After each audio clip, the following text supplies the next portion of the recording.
Chapter 4. Stability and Control. An aircraft must have satisfactory handling qualities in addition to adequate performance. The aircraft must have adequate stability to maintain a uniform flight condition and recover from the various disturbing influences. It is necessary to provide sufficient stability to minimize the workload of the pilot. Also, the aircraft must have proper response to the controls so that it may achieve the inherent performance.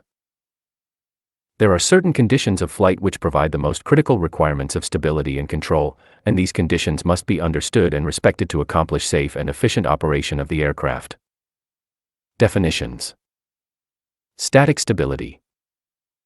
An aircraft is in a state of equilibrium when the sum of all forces and all moments is equal to zero. When an aircraft is in equilibrium, there are no accelerations, and the aircraft continues in a steady condition of flight. If the equilibrium is disturbed by a gust or deflection of the controls, the aircraft will experience acceleration due to unbalance of moments or forces. The static stability of a system is defined by the initial tendency to return to equilibrium conditions following some disturbance from equilibrium. If an object is disturbed from equilibrium, and has the tendency to return to equilibrium, positive static stability exists. If the object has a tendency to continue in the direction of disturbance, negative static stability, or static instability, exists. An intermediate condition could occur where an object displaced from equilibrium remains in equilibrium in the displaced position. If the object subject to a disturbance has neither the tendency to return nor the tendency to continue in the displacement direction, neutral static stability exists. These three categories of static stability are illustrated in Figure 4.1. The ball in a trough illustrates the condition of positive static stability. If the ball is displaced from equilibrium at the bottom of the trough, the initial tendency of the ball is to return to the equilibrium condition. The ball may roll back and forth through the point of equilibrium, but displacement to either side creates the initial tendency to return. The ball on a hill illustrates the condition of static instability. Displacement from equilibrium at the hilltop brings about the tendency for greater displacement. The ball on a flat level surface illustrates the condition of neutral static stability. The ball encounters a new equilibrium at any point of displacement and has neither stable nor unstable tendencies. The term static is applied to this form of stability, since the resulting motion is not considered. Only the tendency to return to equilibrium conditions is considered in static stability. The static longitudinal stability of an aircraft is appreciated by displacing the aircraft from some trimmed angle of attack. If the aerodynamic pitching moments created by this displacement tend to return the aircraft to the equilibrium angle of attack, the aircraft has positive static longitudinal stability. Dynamic stability. While static stability is concerned with the tendency of a displaced body to return to equilibrium, dynamic stability is defined by the resulting motion with time. If an object is disturbed from equilibrium, the time history of the resulting motion indicates the dynamic stability of the system. In general, the system will demonstrate positive dynamic stability if the amplitude of motion decreases with time. The various conditions of possible dynamic behavior are illustrated by the time history diagrams of Figure 4.2. The non-oscillatory modes shown in Figure 4.2 depict the time histories possible without cyclic motion. If the system is given an initial disturbance, and the motion simply subsides without oscillation, the mode is termed subsidence or deadbeat return. Such a motion indicates positive static stability by the tendency to return to equilibrium, and positive dynamic stability, since the amplitude decreases with time. Chart B illustrates the mode of divergence by a non-cyclic increase of amplitude with time. The initial tendency to continue in the displacement direction is evidence of static instability, and the increasing amplitude is proof of dynamic instability. Chart C illustrates the mode of pure neutral stability. If the original disturbance creates a displacement which remains constant thereafter, the lack of tendency for motion, and the constant amplitude, indicate neutral static and neutral dynamic stability. The oscillatory modes of Figure 4.2 depict the time histories possible with cyclic motion. One feature common to each of these modes is that positive static stability is demonstrated in the cyclic motion by tendency to return to equilibrium conditions. However, the dynamic behavior may be stable, neutral, or unstable. Chart D illustrates the mode of a damped oscillation where the amplitude decreases with time. The reduction of amplitude with time indicates there is resistance to motion and that energy is being dissipated. The dissipation of energy, or damping, is necessary to provide positive dynamic stability. If there is no damping in the system, the mode of chart E is the result, an undamped oscillation. Without damping, the oscillation continues with no reduction of amplitude with time. While such an oscillation indicates positive static stability, neutral dynamic stability exists. Positive damping is necessary to eliminate the continued oscillation. As an example, an automobile with worn shock absorbers, or dampers, lacks sufficient dynamic stability, and the continued oscillatory motion is neither pleasant nor conducive to safe operation. In the same sense, the aircraft must have sufficient damping to rapidly dissipate any oscillatory motion which would affect the operation of the aircraft. When natural aerodynamic damping cannot be obtained, a synthetic damping must be furnished to provide the necessary positive dynamic stability. Chart F of Figure 4.2 illustrates the mode of a divergent oscillation. This motion is statically stable, since it tends to return to the equilibrium position. However, each subsequent return to equilibrium is with increasing velocity such that amplitude continues to increase with time. Thus, dynamic instability exists. The divergent oscillation occurs when energy is supplied to the motion rather than dissipated by positive damping. The most outstanding illustration of the divergent oscillation occurs with the short-period pitching oscillation of an aircraft. If a pilot unknowingly supplies control functions which are near the natural frequency of the airplane in pitch, energy is added to the system, negative damping exists, and the pilot-induced oscillation results. In any system, the existence of static stability does not necessarily guarantee the existence of dynamic stability. However, the existence of dynamic stability implies the existence of static stability. Any aircraft must demonstrate the required degrees of static and dynamic stability. If the aircraft were allowed to have static instability with a rapid rate of divergence, the aircraft would be very difficult, if not impossible, to fly. The degree of difficulty would compare closely with learning to ride a unicycle. In addition, positive dynamic stability is mandatory in certain areas to preclude objectionable continued oscillations of the aircraft. Trim and controllability. An aircraft is said to be trimmed if all moments in pitch, roll, and yaw are equal to zero. The establishment of equilibrium at various conditions of flight is the function of the controls, and may be accomplished by pilot effort, trim tabs, or bias of a surface actuator. The term controllability refers to the ability of the aircraft to respond to control surface displacement and achieve the desired condition of flight. Adequate controllability must be available to perform takeoff and landing and accomplish the various maneuvers in flight. An important contradiction exists between stability and controllability, since adequate controllability does not necessarily exist with adequate stability. In fact, a high degree of stability tends to reduce the controllability of the aircraft. The general relationship between static stability and controllability is illustrated by Figure 4.3. Figure 4.3 illustrates various degrees of static stability by a ball placed on various surfaces. Positive static stability is shown by the ball in a trough. If the ball is displaced from equilibrium at the bottom of the trough, there is an initial tendency to return to equilibrium. If it is desired to control the ball and maintain it in the displaced position, a force must be supplied in the direction of displacement to balance the inherent tendency to return to equilibrium. This same stable tendency in an aircraft resists displacement from trim by pilot effort on the controls or atmospheric disturbances. The effect of increased stability on controllability is illustrated by the ball in a steeper trough. A greater force is required to control the ball to the same lateral displacement when the stability is increased. In this manner, a large degree of stability tends to make the aircraft less controllable. It is necessary to achieve the proper balance between stability and controllability during the design of an aircraft, because the upper limits of stability are set by the lower limit of controllability. The effect of reduced stability on controllability is illustrated by the ball on a flat surface. When neutral static stability exists, the ball may be displaced from equilibrium, and there is no stable tendency to return. A new point of equilibrium is obtained, and no force is required to maintain the displacement. As the static stability approaches zero, controllability increases to infinity, and the only resistance to displacement is a resistance to the motion of displacement. Damping. For this reason, the lower limits of stability may be set by the upper limits of controllability. If the stability of the aircraft is too low, control deflections may create exaggerated displacements of the aircraft. The effect of static instability on controllability is illustrated by the ball on a hill. If the ball is displaced from equilibrium at the top of the hill, the initial tendency is for the ball to continue in the displaced direction. In order to control the ball to some lateral displacement, a force must be applied opposite to the direction of displacement. This effect would be appreciated during flight of an unstable aircraft by an unstable feel of the aircraft. If the controls were deflected to increase the angle of attack, the aircraft would be trimmed at the higher angle of attack by a push force to keep the aircraft from continuing in the displacement direction. Such control force reversal would evidence the airplane instability. The pilot would be supplying the stability by his attempt to maintain equilibrium.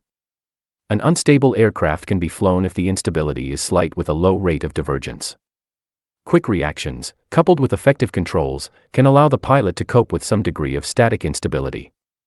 Since such flight would require constant attention by the pilot, slight instability can be tolerated only in airships, helicopters, and certain minor motions of the airplane. However, the airplane in high-speed flight will react rapidly to any disturbances, and any instability will create unsafe conditions. Thus, it is necessary to provide some positive static stability to the major aircraft degrees of freedom. Airplane reference axes. In order to visualize the forces and moments on the aircraft, it is necessary to establish a set of mutually perpendicular reference axes originating at the center of gravity. Figure 4.4 illustrates a conventional right-hand axis system. The longitudinal, or x-axis, is located in a plane of symmetry, and is given a positive direction pointing into the wind. A moment about this axis is a rolling moment, capital L, and the positive direction for a positive rolling moment utilizes the right-hand rule. The vertical, or z-axis, also is in a plane of symmetry, and is established positive downward. A moment about the vertical axis is a yawing moment, capital N, and a positive yawing moment would yaw the aircraft co the right-hand rule. The lateral, or y-axis, is perpendicular to the plane of symmetry, and is given a positive direction out the right side of the aircraft. A moment about the lateral axis is a pitching moment, capital M, and a positive pitching moment is in the nose-up direction. Longitudinal stability and control. Static longitudinal stability. General considerations. An aircraft will exhibit positive static longitudinal stability if it tends to return to the trim angle of attack when displaced by a gust or control movement. The aircraft which is unstable will continue to pitch in the disturbed direction until the displacement is resisted by opposing control forces. If the aircraft is neutrally stable, it tends to remain at any displacement to which it is disturbed. It is most necessary to provide an airplane with positive static longitudinal stability. The stable airplane is safe and easy to fly, since the airplane seeks and tends to maintain a trimmed condition of flight. It also follows that control deflections and control feel are logical in direction and magnitude. Neutral static longitudinal stability usually defines the lower limit of airplane stability, since it is the boundary between stability and instability. The airplane with neutral static stability may be excessively responsive to controls, and the aircraft has no tendency to return to trim following a disturbance. The airplane with negative static longitudinal stability is inherently divergent from any intended trim condition. If it is at all possible to fly the aircraft cannot be trimmed, and illogical control forces and deflections are required to provide equilibrium with a change of attitude and airspeed. Since static longitudinal stability depends upon the relationship of angle of attack and pitching moments, it is necessary to study the pitching moment contribution of each component of the aircraft. In a manner similar to all other aerodynamic forces, the pitching moment about the lateral axis is studied in the coefficient form. Capital M equals capital CM times lowercase q times capital S times Mach. Or, capital CM equals capital M over q times capital S times Mach. Where capital M equals pitching moment about the CG in foot-pounds, positive if in a nose-up direction, lowercase q equals dynamic pressure in pounds per square foot, capital S equals wing area in square feet, Mach equals mean aerodynamic chord in feet, and capital CM equals pitching moment coefficient. The pitching moment coefficients contributed by all the various components of the aircraft are summed up and plotted versus lift coefficient. Study of this plot of capital CM versus capital CL will relate the static longitudinal stability of the airplane. Graph A of figure 4.5 illustrates the variation of pitching moment coefficient, capital CM, with lift coefficient, capital CL, for an airplane with positive static longitudinal stability. Evidence of static stability is shown by the tendency to return to equilibrium, or trim, upon displacement. The airplane described by graph A is in trim or equilibrium when CM equals 0, and if the airplane is disturbed to some different CL, the pitching moment change tends to return the aircraft to the point of trim. If the airplane were disturbed to some higher CL, point Y, a negative or nose-down pitching moment is developed which tends to decrease angle of attack back to the trim point. If the airplane were disturbed to some lower CL, point X, a positive or nose-up pitching moment is developed which tends to increase the angle of attack back to the trim point. Thus, positive static longitudinal stability is indicated by a negative slope of CM versus CL, i.e., positive stability is evidenced by a decrease in CM with an increase in CL. The degree of static longitudinal stability is indicated by the slope of the curve of pitching moment coefficient with lift coefficient. Graph B of figure 4.5 provides comparison of the stable and unstable conditions. Positive stability is indicated by the curve with negative slope. Neutral static stability would be the result if the curve had zero slope. If neutral stability exists, the airplane could be disturbed to some higher or lower lift coefficient without change in pitching moment coefficient. Such a condition would indicate that the airplane would have no tendency to return to some original equilibrium and would not hold trim.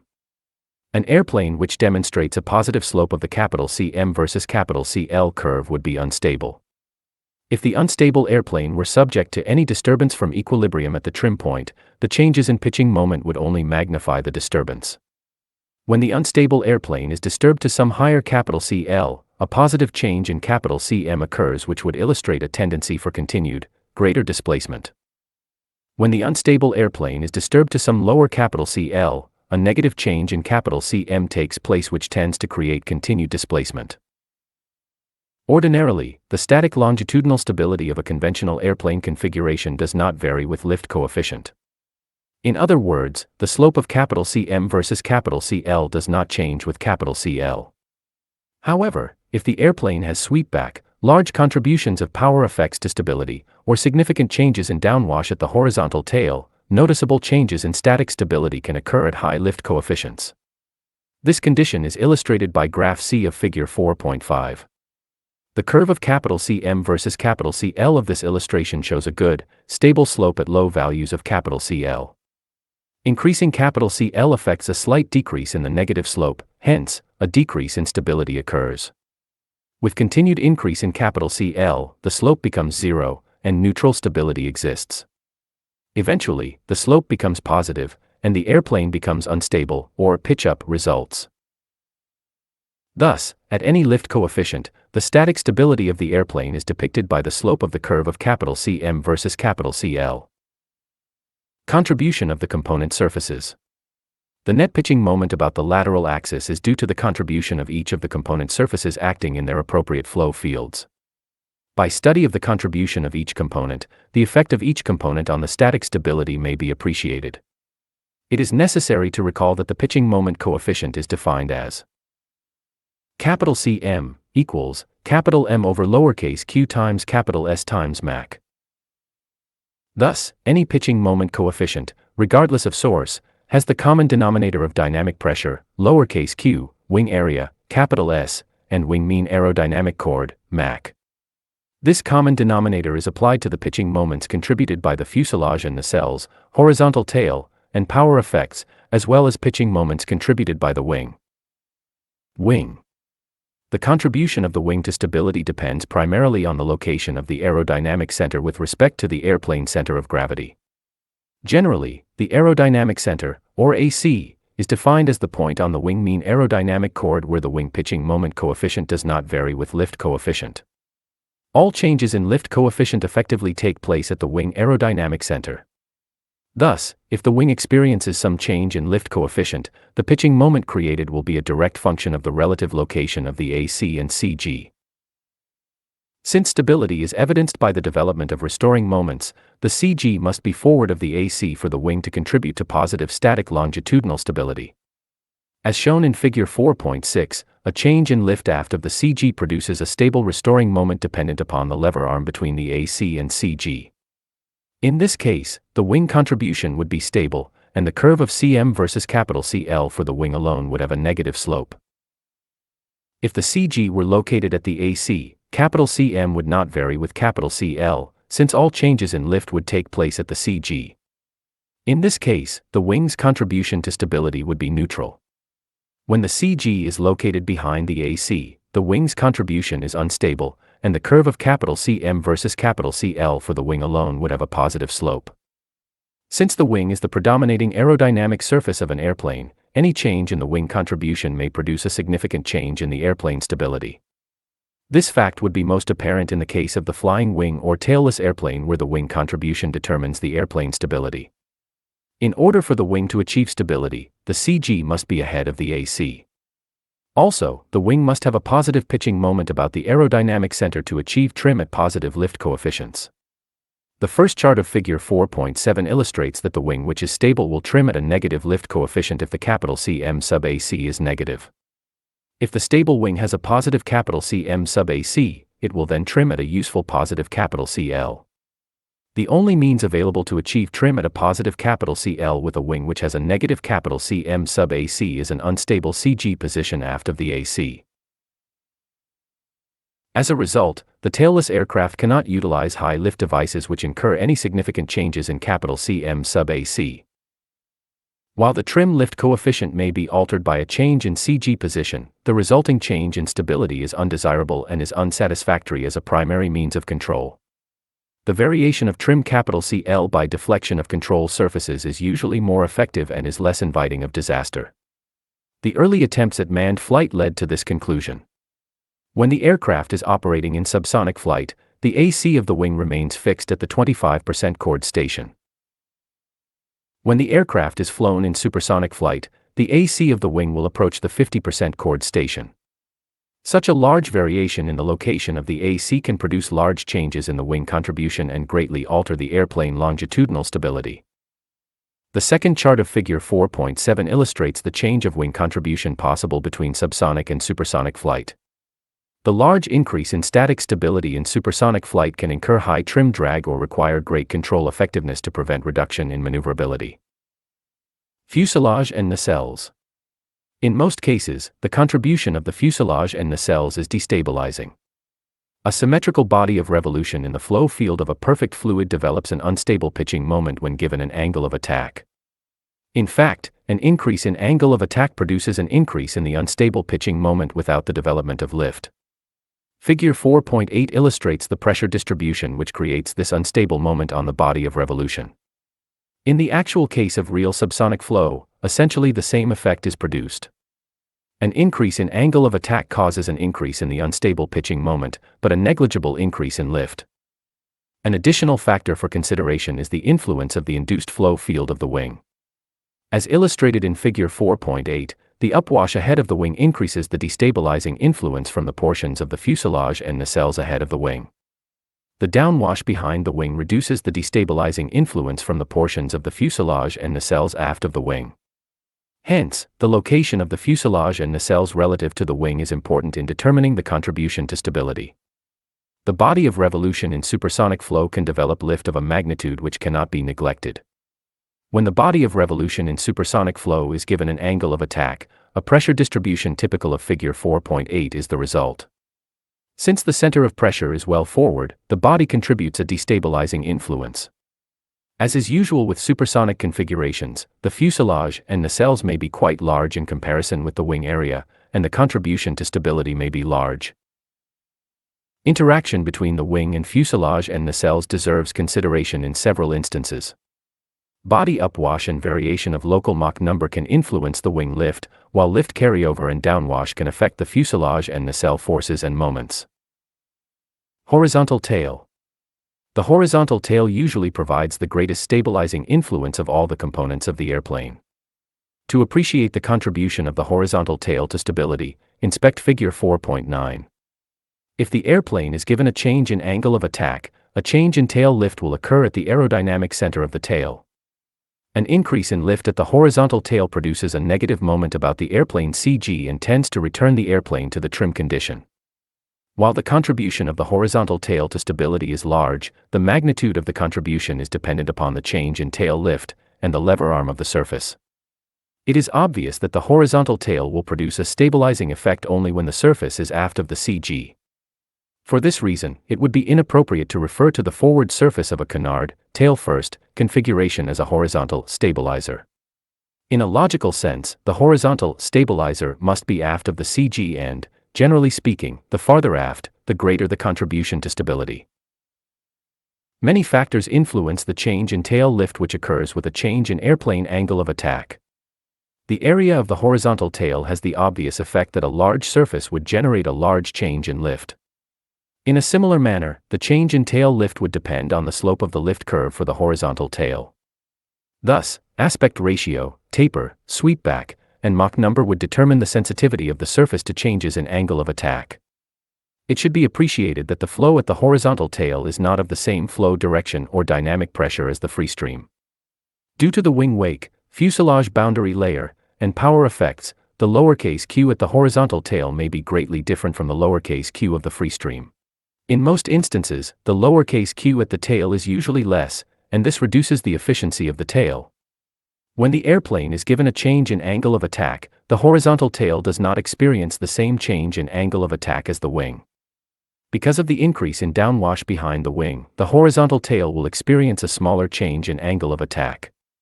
E.g., if a 10-degree change in wing angle of attack causes a 4-degree increase in downwash at the horizontal tail experiences only a 6-degree change in angle of attack. In this manner, the downwash at the horizontal tail reduces the contribution to stability. Any factor which alters the rate of change of downwash at the horizontal tail will directly affect the tail contribution and airplane stability. Power effects can alter the downwash at the horizontal tail and affect the tail contribution. Also, the downwash at the tail is affected by the lift distribution on the wing and the flow condition on the fuselage. The low aspect ratio airplane requires large angles of attack to achieve high lift coefficients, and this positions the fuselage at high angles of attack. The change in the wing downwash can be accompanied by cross-flow separation vortices on the fuselage. It is possible that the net effect obviates or destabilizes the contribution of the horizontal tail and produces airplane instability. Power-off stability. When the intrinsic stability of a configuration is of interest, power effects are neglected, and the stability is considered by a buildup of the contributing components. Figure 4.10 illustrates a typical buildup of the components of a conventional airplane configuration. If the CG is arbitrarily set at 30% Mach, the contribution of the wing alone is destabilizing as indicated by the positive slope of CM versus CL. The combination of the wing and fuselage increases the instability. The contribution of the tail alone is highly stabilizing from the large negative slope of the curve. The contribution of the tail must be sufficiently stabilizing so that the complete configuration will exhibit positive static stability at the anticipated CG locations. In addition, the tail and wing incidence must be set to provide a trim lift coefficient near the design condition. When the configuration of the airplane is fixed, a variation of CG position can cause large changes in the static stability. In the conventional airplane configuration, the large changes in stability with CG variation are primarily due to the large changes in the wing contribution. If the incidence of all surfaces remains fixed, the effect of CG position on static longitudinal stability is typified by the second chart of figure 4.10. As the CG is gradually moved aft, the airplane static stability decreases, then becomes neutral, then unstable. The CG position which produces zero slope and neutral static stability is referred to as the neutral point. The neutral point may be imagined as the effective aerodynamic center of the entire airplane configuration, i.e., with the CG at this position, all changes in net lift effectively occur at this point, and no change in pitching moment results. The neutral point defines the most aft CG position without static instability. Power effects. The effects of power may cause significant changes in trim lift coefficient and static longitudinal stability. Since the contribution to stability is evaluated by the change in moment coefficients, power effects will be most significant when the airplane operates at high power and low air speeds, such as the power approach or wave-off condition. The effects of power are considered in two main categories. First, there are the direct effects resulting from the forces created by the propulsion unit. Next, there are the indirect effects of the slipstream and other associated flow, which alter the forces and moments of the aerodynamic surfaces. The direct effects of power are illustrated in Figure 4.11. The vertical location of the thrust line defines one of the direct contributions to stability. If the thrust line is below the CG, thrust produces a positive or nose-up moment, and the effect is destabilizing. On the other hand, if the thrust line is located above the CG, a negative moment is created, and the effect is stabilizing. A propeller or inlet duct located ahead of the CG contributes a destabilizing effect. As shown in Figure 4.11, a rotating propeller inclined to the windstream causes a deflection of the airflow. The momentum change of the slipstream creates a normal force at the plane of the propeller similar to a wing creating lift by deflecting an airstream. As this normal force will increase with an increase in airplane angle of attack, the effect will be destabilizing when the propeller is ahead of the CG. The magnitude of the unstable contribution depends on the distance from the CG to the propeller, and is largest at high power and low dynamic pressure. The normal force created at the inlet of a jet engine contributes a similar destabilizing effect when the inlet is ahead of the CG. As with the propeller, the magnitude of the stability contribution is largest at high thrust and low flight speed.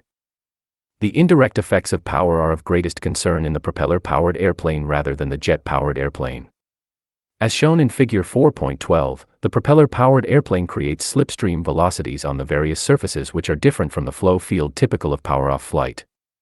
Since the various wing, nacelle, and fuselage surfaces are partly or wholly immersed in this slipstream, the contribution of these components to stability can be quite different from the power-off flight condition.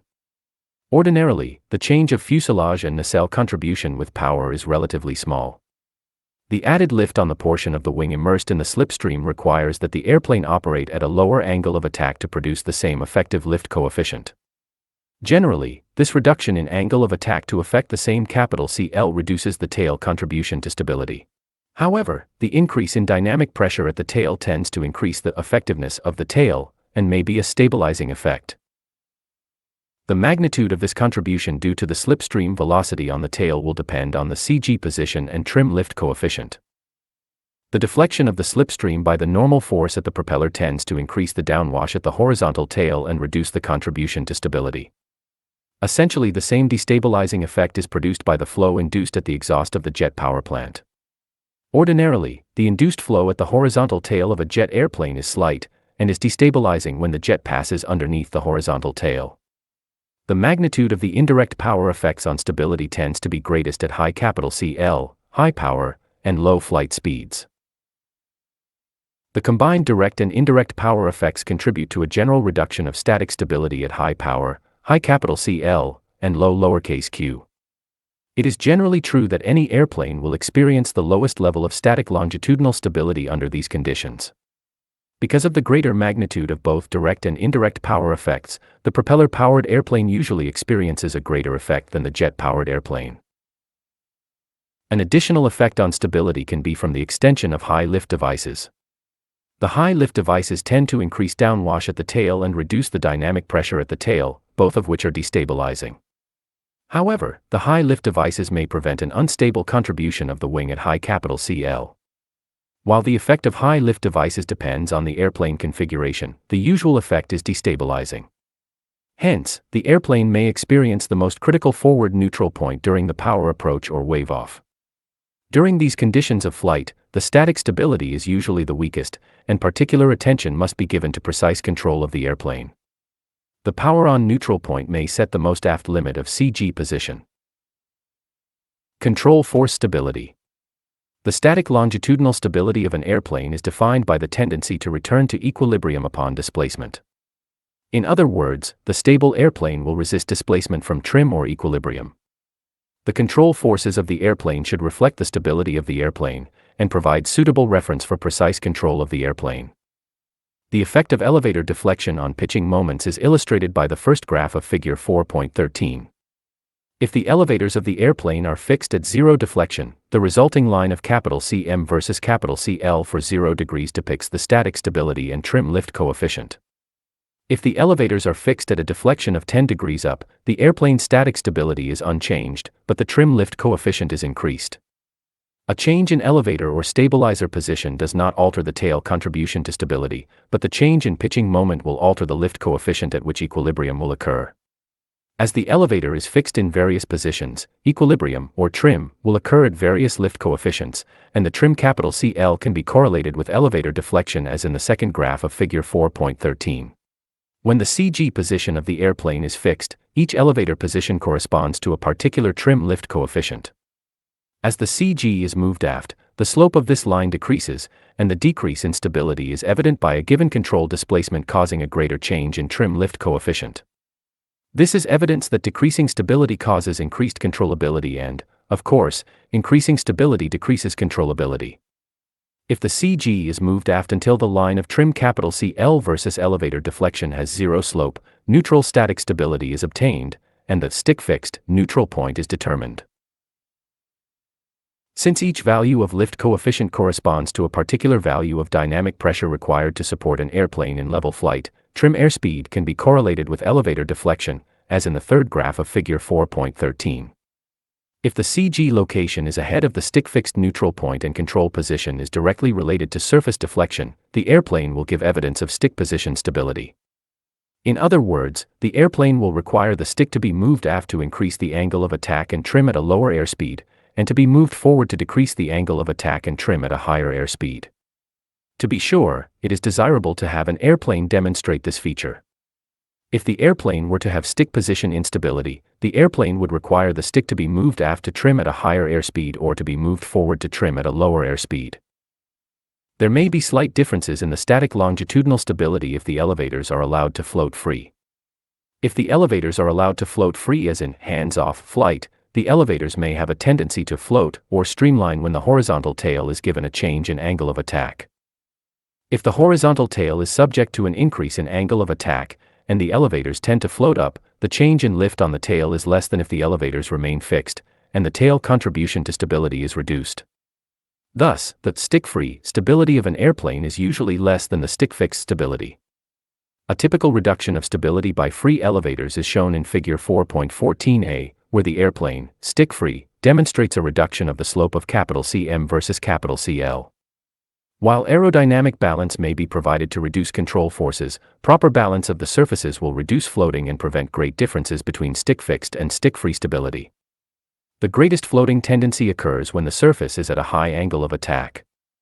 Hence, the greatest difference between stick-fixed and stick-free stability occurs when the airplane is at high angle of attack. If the controls are fully powered and actuated by an irreversible mechanism, the surfaces are not free to float, and there is no difference between the stick-fixed and stick-free static stability. The control forces in a conventional airplane are made up of two components. First, the basic stick-free stability of the airplane contributes an increase of force which is independent of airspeed. Next, there is an increment of force dependent on the trim tab setting, which varies with the dynamic pressure or the square of equivalent airspeed. Figure 4.14b indicates the variation of stick force with airspeed, and illustrates the effect of tab setting on stick force.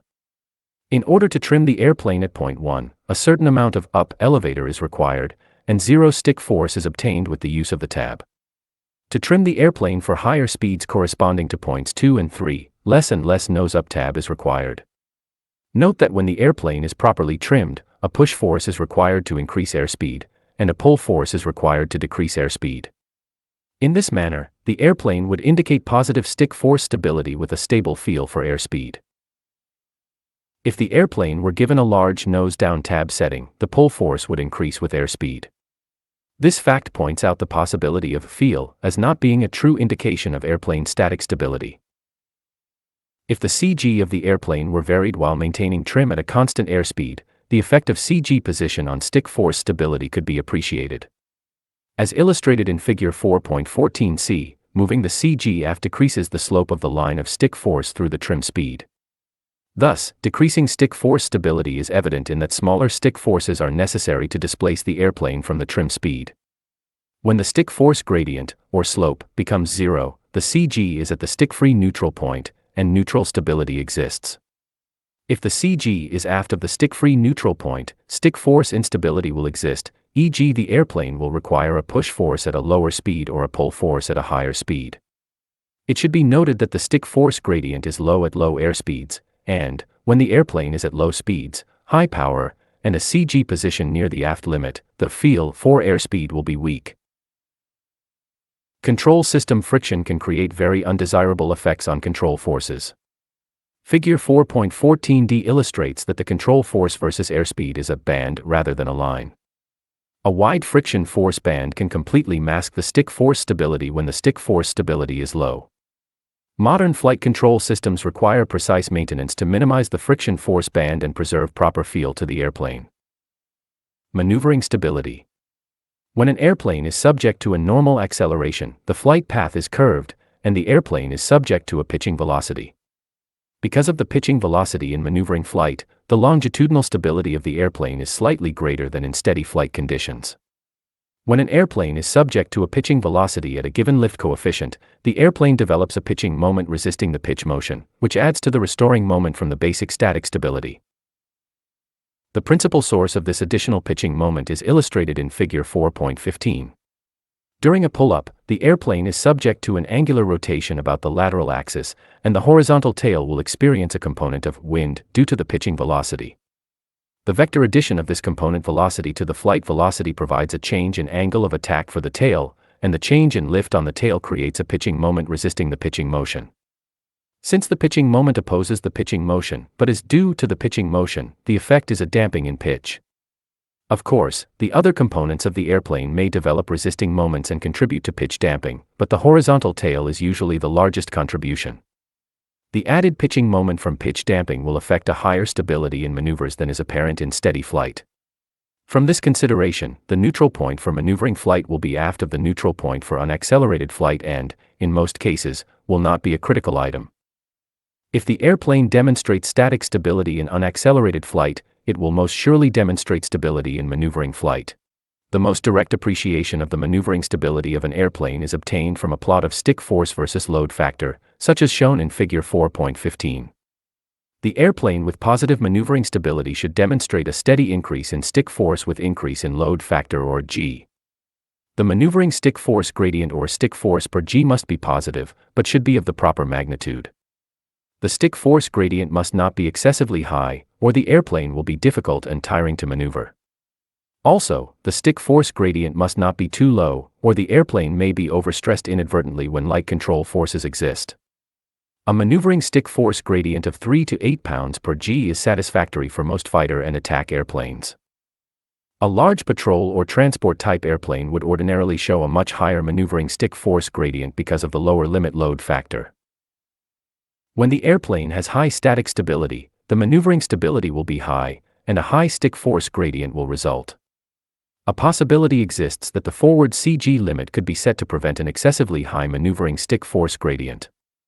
As the CG is moved aft, the stick force gradient decreases with decreasing maneuvering stability, and the lower limit of stick force gradient may be reached. The pitch damping of the airplane is obviously related to air density. At high altitudes, the high true airspeed reduces the change in tail angle of attack for a given pitching velocity and reduces the pitch damping. Thus, a decrease in maneuvering stick force stability can be expected with increased altitude. Tailoring control forces. The control forces should reflect the stability of the airplane, but, at the same time, should be of a tolerable magnitude. The design of the surfaces and control system may employ an infinite variety of techniques to provide satisfactory control forces. Aerodynamic balance must be thought of in two different senses. First, the control surface must be balanced to reduce hinge moments due to changes in angle of attack. This is necessary to reduce the floating tendency of the surface, which reduces the stick-free stability. Next, aerodynamic balance can reduce the hinge moments due to deflection of the control surface. Generally, it is difficult to obtain a high degree of deflection balance without incurring a large overbalance of the surface for changes in angle of attack. Some of the types of aerodynamic balance are illustrated in Figure 4.16. The simple, horn-type balance employs a concentrated balance area located ahead of the hinge line. The balance area may extend completely to the leading edge, unshielded, or partway to the leading edge, shielded. Aerodynamic balance can be achieved by the provision of a hinge line aft of the control surface leading edge. The resulting overhang of surface area ahead of the hinge line will provide a degree of balance, depending on the amount of overhang. Another variation of aerodynamic balance is an internal balance surface ahead of the hinge line, which is contained within the surface. A flexible seal is usually incorporated to increase the effectiveness of the balance area. Even the beveling of the trailing edge of the control surface is effective also as a balancing technique. The choice of the type of aerodynamic balance will depend on many factors, such as required degree of balance, simplicity, drag, etc. Many devices can be added to a control system to modify or tailor the stick force stability to desired levels. If a spring is added to the control system, as shown in Figure 4.16, it will tend to center the stick and provide a force increment depending on stick displacement. When the control system has a fixed gearing between stick position and surface deflection, the centering spring will provide a contribution to stick force stability according to stick position. The contribution to stick force stability will be largest at low flight speeds where relatively large control deflections are required. The contribution will be smallest at high airspeeds because of the smaller control deflections required. Thus, the stick centering bungee will increase the airspeed and maneuvering stick force stability, but the contribution decreases at high airspeeds. A variation of this device would be a spring stiffness, which would be controlled to vary with dynamic pressure, lowercase q. In this case, the contribution of the spring to stick force stability would not diminish with speed. A down spring added to a control system is a means of increasing airspeed stick force stability without a change in airplane static stability. As shown in Figure 4.17, a down spring consists of a long, preloaded spring attached to the control system, which tends to rotate the elevators down. The effect of the down spring is to contribute an increment of pull force independent of control deflection or airspeed. When the down spring is added to the control system of an airplane, and the airplane is retrimmed for the original speed, the airspeed stick force gradient is increased, and there is a stronger feel for airspeed. The down spring would provide an ersatz improvement to an airplane deficient in airspeed stick force stability. Since the force increment from the down spring is unaffected by stick position or normal acceleration, the maneuvering stick force stability would be unchanged.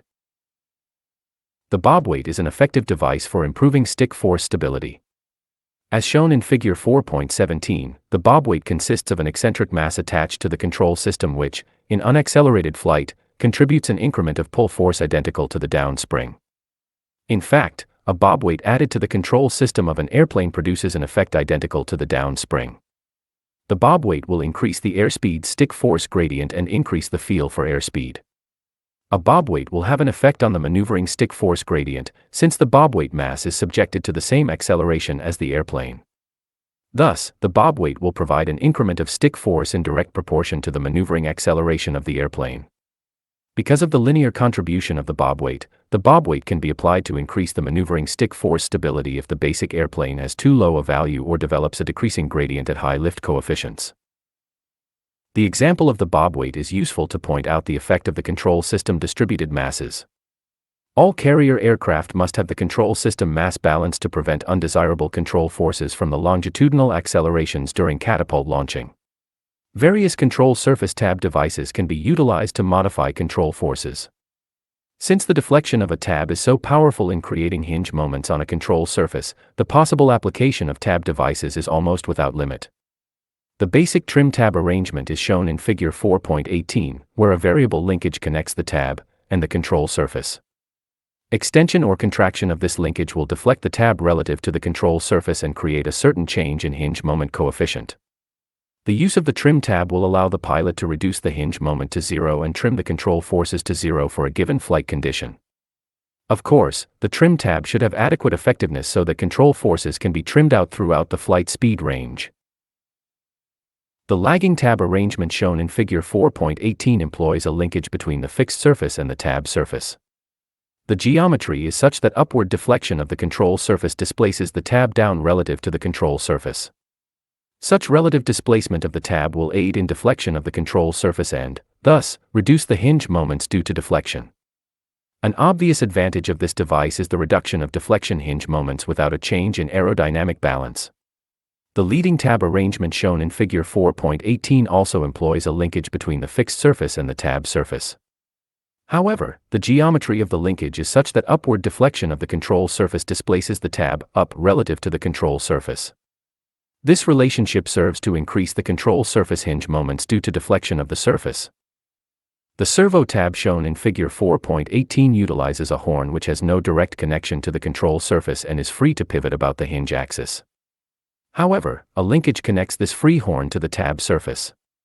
Thus, the control system simply deflects the tab, and the resulting hinge moments deflect the control surface. Since the only control forces are those of the tab, this device makes possible the deflection of large surfaces with relatively small control forces. A variation of the basic servo tab layout is the spring tab arrangement of Figure 4.18. When the control horn is connected to the control surface by springs, the function of the tab is to provide a given portion of the required control forces. The spring tab arrangement can then function as a boost to reduce control forces. The servo tab and spring tab are usually applied to large or high-speed subsonic airplanes to provide tolerable stick forces. The spring-loaded tab of Figure 4.18 consists of a free tab preloaded with a spring, which furnishes a constant moment about the tab hinge line. When the airplane is at zero airspeed, the tab is rotated up to the limit of deflection. As airspeed is increased, the aerodynamic hinge moment on the tab will finally equal the spring torque, and the tab will begin to streamline. The effect of this arrangement is to provide a constant hinge moment to the control system, and contribute a constant push force requirement at speeds above the preload speed. Thus, the spring-loaded tab can improve the stick force gradient in a manner similar to the down spring. Generally, the spring-loaded tab may be more desirable because of greater effectiveness, and the lack of undesirable control forces during ground operation. The various tab devices have almost unlimited possibilities for tailoring control forces. However, these devices must receive proper care and maintenance in order to function properly. In addition, much care must be taken to ensure that no slop or play exists in the joints and fittings, otherwise destructive flutter may occur. Longitudinal control. To be satisfactory, an airplane must have adequate controllability as well as adequate stability. An airplane with high static longitudinal stability will exhibit great resistance to displacement from equilibrium. Hence, the most critical conditions of controllability will occur when the airplane has high stability, i.e., the lower limits of controllability will set the upper limits of stability. There are three principal conditions of flight which provide the critical requirements of longitudinal control power. Any one or combination of these conditions can determine the longitudinal control power and set a limit to forward CG position. Maneuvering control requirement. The airplane should have sufficient longitudinal control power to attain the maximum usable lift coefficient or limit load factor during maneuvers. As shown in Figure 4.19, forward movement of the CG increases the longitudinal stability of an airplane and requires larger control deflections to produce changes in trim lift coefficient. For the example shown, the maximum effective deflection of the elevator is not capable of trimming the airplane at CL max for CG positions ahead of 18% Mach. This particular control requirement can be most critical for an airplane in supersonic flight. Supersonic flight is usually accompanied by large increases in static longitudinal stability and a reduction in the effectiveness of control surfaces. In order to cope with these trends, powerful all-movable surfaces must be used to attain limit the load factor or maximum usable CL max in supersonic flight. This requirement is so important that, once satisfied, the supersonic configuration usually has sufficient longitudinal control power for all other conditions of flight.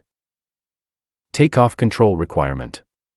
At takeoff, the airplane must have sufficient control power to assume the takeoff attitude prior to reaching takeoff speed.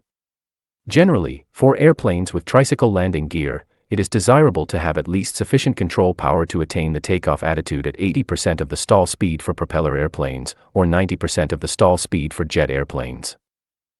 This feat must be accomplished on a smooth runway at all normal service takeoff loading conditions.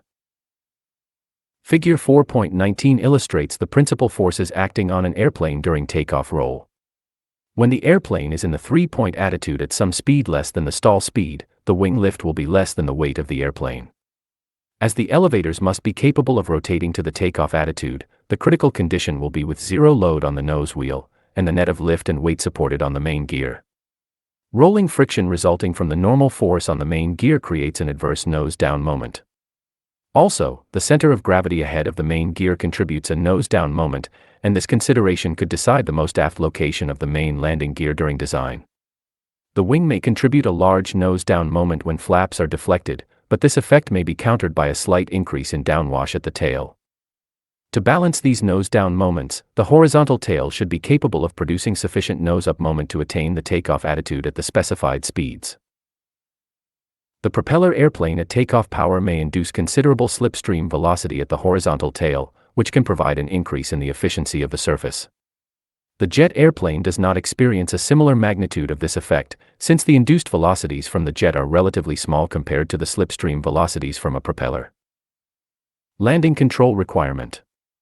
At landing, the airplane must have sufficient control power to ensure adequate control at specified landing speeds.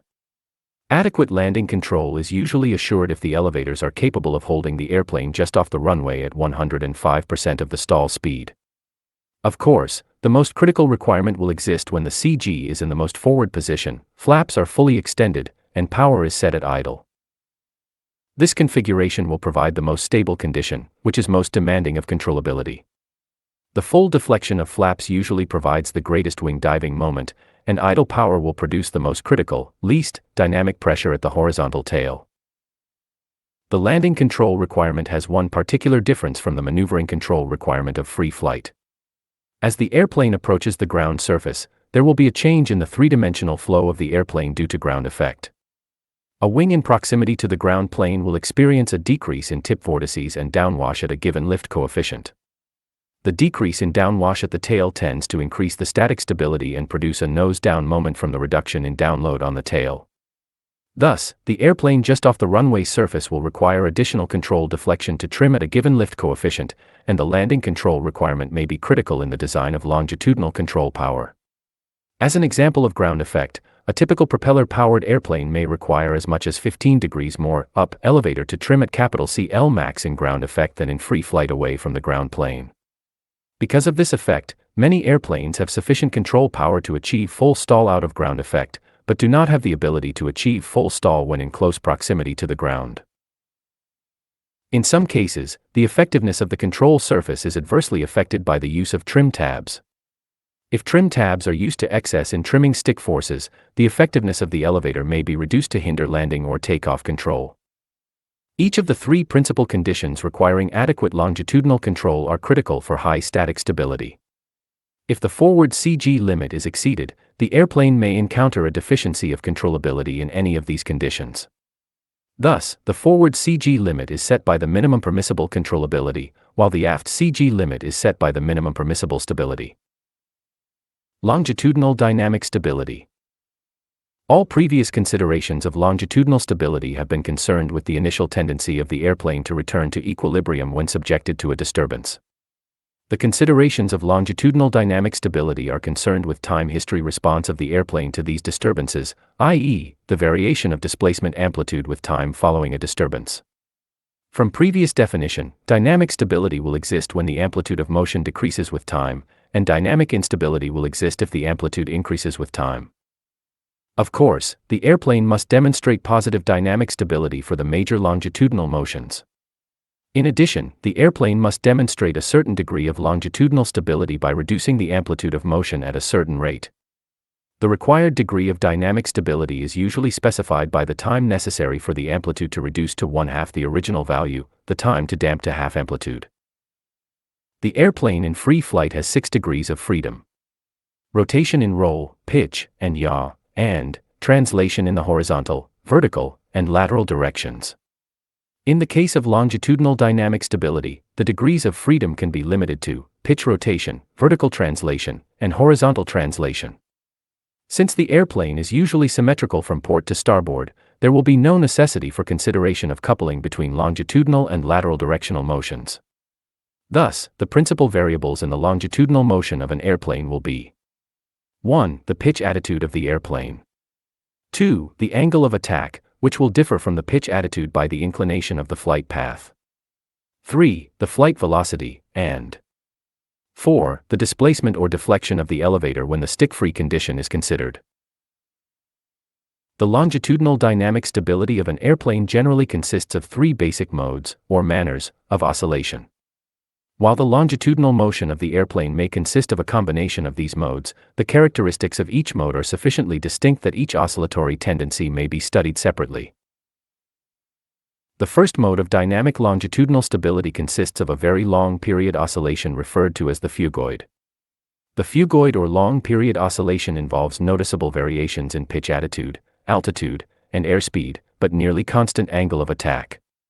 Such an oscillation of the airplane could be considered as a gradual interchange of potential and kinetic energy about some equilibrium airspeed and altitude. Figure 4.20 illustrates the characteristic motion of the phugoid. The period of oscillation in the phugoid is quite large, typical values being from 20 to 100 seconds. Since the pitching rate is quite low and only negligible changes in angle of attack take place, damping of the phugoid is weak and possibly negative. However, such weak or negative damping does not necessarily have any great consequence. Since the period of oscillation is so great, the pilot is easily able to counteract the oscillatory tendency by very slight and unnoticed control movements. In most cases, the necessary corrections are so slight that the pilot may be completely unaware of the oscillatory tendency. Due to the nature of the phugoid, it is not necessary to make any specific aerodynamic provisions to contend with the oscillation. The inherent long period of the oscillation allows study to be directed to more important oscillatory tendencies. Similarly, the differences between the stick-fixed and stick-free phugoid are not of great importance. The second mode of longitudinal dynamic stability is a relatively short period motion that can be assumed to take place with negligible changes in velocity. The second mode consists of a pitching oscillation during which the airplane is being restored to equilibrium by the static stability, and the amplitude of oscillation decreased by pitch damping. The typical motion is of relatively high frequency with a period of oscillation on the order of 0.5 to 5 seconds. For the conventional subsonic airplane, the second mode, stick-fixed, is characterized by heavy damping with a time to damp to half amplitude of approximately 0.5 seconds.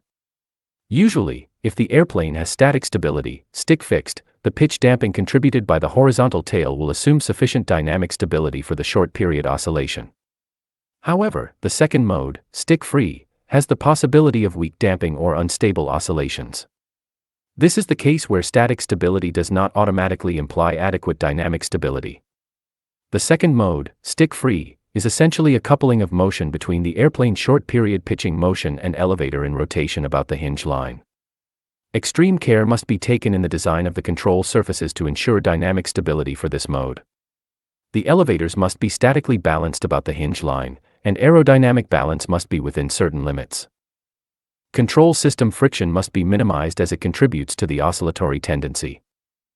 If instability were to exist in the second mode, porpoising of the airplane would result with the possibility of structural damage. An oscillation at high dynamic pressures with large changes in angle of attack could produce severe flight loads. The second mode has relatively short periods that correspond closely with the normal pilot response lag time, e.g., 1 or 2 seconds or less. There is the possibility that an attempt to forcibly dampen oscillation may actually reinforce the oscillation and produce instability. This is particularly true in the case of powered controls where a small input energy into the control system is greatly magnified. In addition, response lag of the controls may add to the problem of attempting to forcibly damp the oscillation. In this case, should an oscillation appear, the best rule is to release the controls, as the airplane, stick-free, will demonstrate the necessary damping. Even an attempt to fix the controls when the airplane is oscillating may result in a small unstable input into the control system which can reinforce the oscillation to produce failing flight loads. Because of the very short period of the oscillation, the amplitude of an unstable oscillation can reach dangerous proportions in an extremely short period of time. The third mode occurs in the elevator-free case, and is usually a very short period oscillation. The motion is essentially one of the elevator flapping about the hinge line and, in most cases, the oscillation has very heavy damping. A typical flapping mode may have a period of 0.3 to 1.5 seconds, and a time to damp to half amplitude of approximately 0.1 second. Of all the modes of longitudinal dynamic stability, the second mode, or porpoising oscillation, is of greatest importance. The porpoising oscillation has the possibility of damaging flight loads, and can be adversely affected by pilot response lag. It should be remembered that, when stick-free, the airplane will demonstrate the necessary damping. The problems of dynamic stability are acute under certain conditions of flight. Low static stability generally increases the period, decreases frequency, of the short period oscillations and increases the time to damp to half amplitude. High altitude, and consequently low density, reduces the aerodynamic damping. Also, the high Mach numbers of supersonic flight produce a decay of aerodynamic damping. Modern control systems. In order to accomplish the stability and control objectives, various configurations of control systems are necessary. Generally, the type of flight control system is decided by the size and flight speed range of the airplane. The conventional control system consists of direct mechanical linkages from the controls to the control surfaces. For the subsonic airplane, the principal means of producing proper control forces utilize aerodynamic balance and various tab, spring, and bob weight devices. Balance and tab devices are capable of reducing control forces, and will allow the use of the conventional control system on large airplanes to relatively high subsonic speeds. When the airplane with a conventional control system is operated at transonic speeds, the great changes in the character of flow can produce great aberrations in control surface hinge moments and the contribution of tab devices. Shockwave formation and separation of flow at transonic speeds will limit the use of the conventional control system to subsonic speeds. The power-boosted control system employs a mechanical actuator in parallel with the mechanical linkages of a conventional control system. The principle of operation is to provide a fixed percentage of the required control forces, thus reducing control forces at high speeds.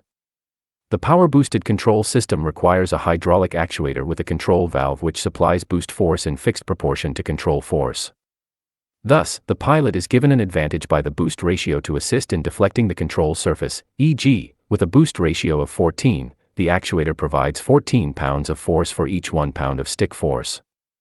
The power-boosted control system has the obvious advantage of reducing control forces at high speeds. However, at transonic speeds, the changes in control forces due to shock waves and separation still take place, but to a lesser degree. The feedback of hinge moments is reduced, but the aberrations in stick forces may still exist. The power-operated, irreversible control system consists of mechanical actuators controlled by the pilot. The control surface is deflected by the actuator, and none of the hinge moments are fed back through the controls. In such a control system, the control position decides the deflection of the control surfaces, regardless of the air loads and hinge moments. Since the power-operated control system has zero feedback, control feel must be synthesized. Otherwise, an infinite boost would exist. The advantages of the power-operated control system are most apparent in transonic and supersonic flight. In transonic flight, none of the erratic hinge moments are fed back to the pilot. Thus, no unusual or erratic control forces will be encountered in transonic flight. Supersonic flight generally requires the use of an all-movable horizontal surface to achieve the necessary control effectiveness. Such control surfaces must then be actuated and positively positioned by an irreversible device. The most important item of an artificial feel system is the stick centering spring or bungee. The bungee develops a stick force in proportion to stick displacement and, thus, provides feel for airspeed and maneuvers. A bob weight may be included in the feel system to develop a steady positive maneuvering stick force gradient which is independent of airspeed for ordinary maneuvers. The gearing between the stick position and control surface deflection is not necessarily a linear relationship. The majority of powered control systems will employ a nonlinear gearing such that relatively greater stick deflection per surface deflection will occur at the neutral stick position. This sort of gearing is to advantage for airplanes which operate at flight conditions of high dynamic pressure.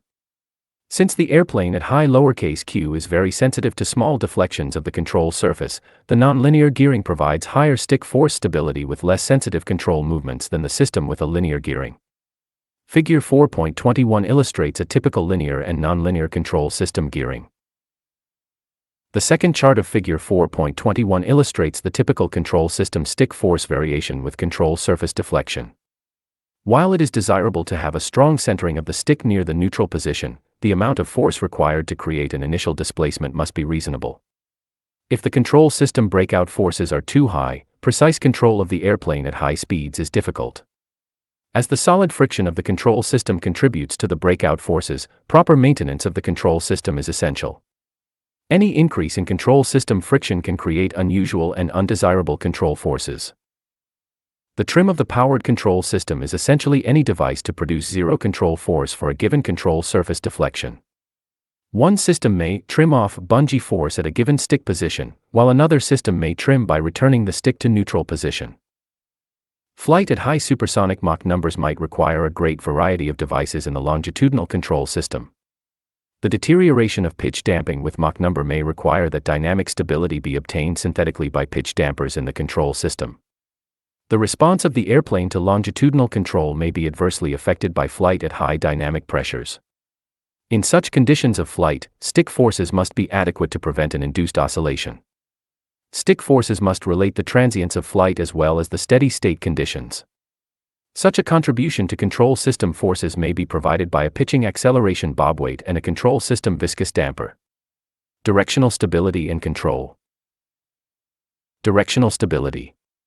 The directional stability of an airplane is essentially the weathercock stability and involves moments about the vertical axis and their relationship with yaw or side slip angle.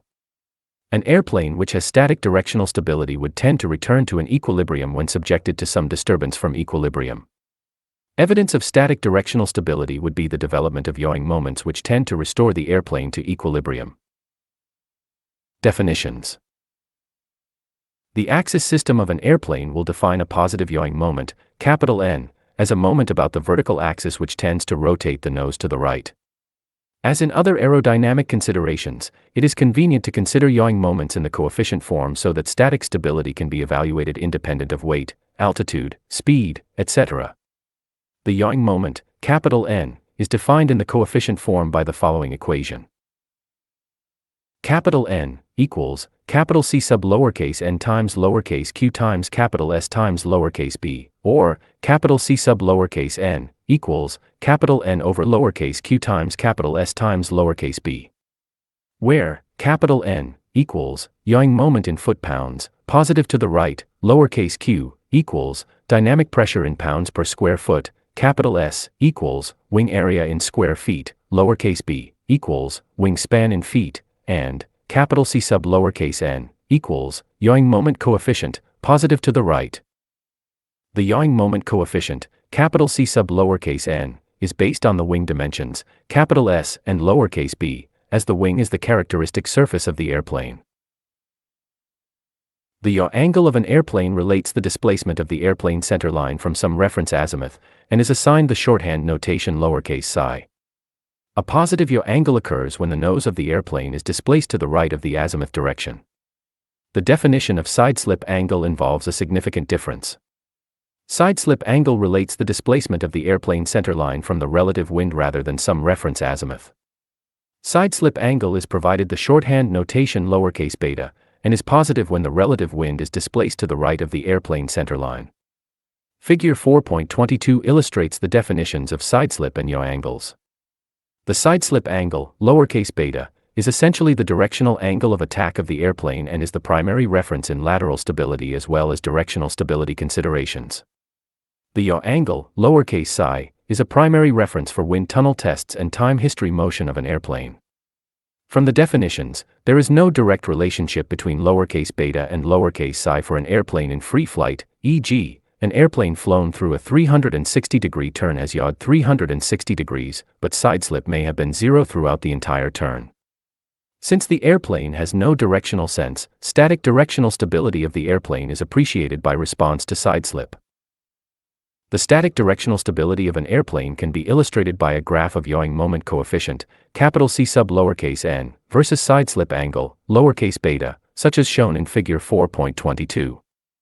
When the airplane is subject to a positive sideslip angle, static directional stability will be evident if a positive yawing moment coefficient results. Thus, when the relative wind comes from the right, positive capital C sub lowercase n, a yawing moment to the right, positive lowercase beta, should be created which tends to weathercock the airplane and return the nose into the wind. Static directional stability will exist when the curve of capital C sub lowercase n versus lowercase beta has a positive slope, and the degree of stability will be a function of the slope of this curve. If the curve has zero slope, there is no tendency to return to equilibrium, and neutral static directional stability exists. When the curve of capital C sub lowercase n versus lowercase beta has a negative slope, the yawing moments developed by sideslip tend to diverge rather than restore, and static directional instability exists. The final chart of figure 4.22 illustrates the fact that the instantaneous slope of the curve of capital C sub lowercase n versus lowercase beta will describe the static directional stability of the airplane. At small angles of sideslip, a strong positive slope depicts strong directional stability. Large angles of sideslip produce zero slope and neutral stability. At very high sideslip, the negative slope of the curve indicates directional instability. This decay of directional stability with increased side slip is not an unusual condition.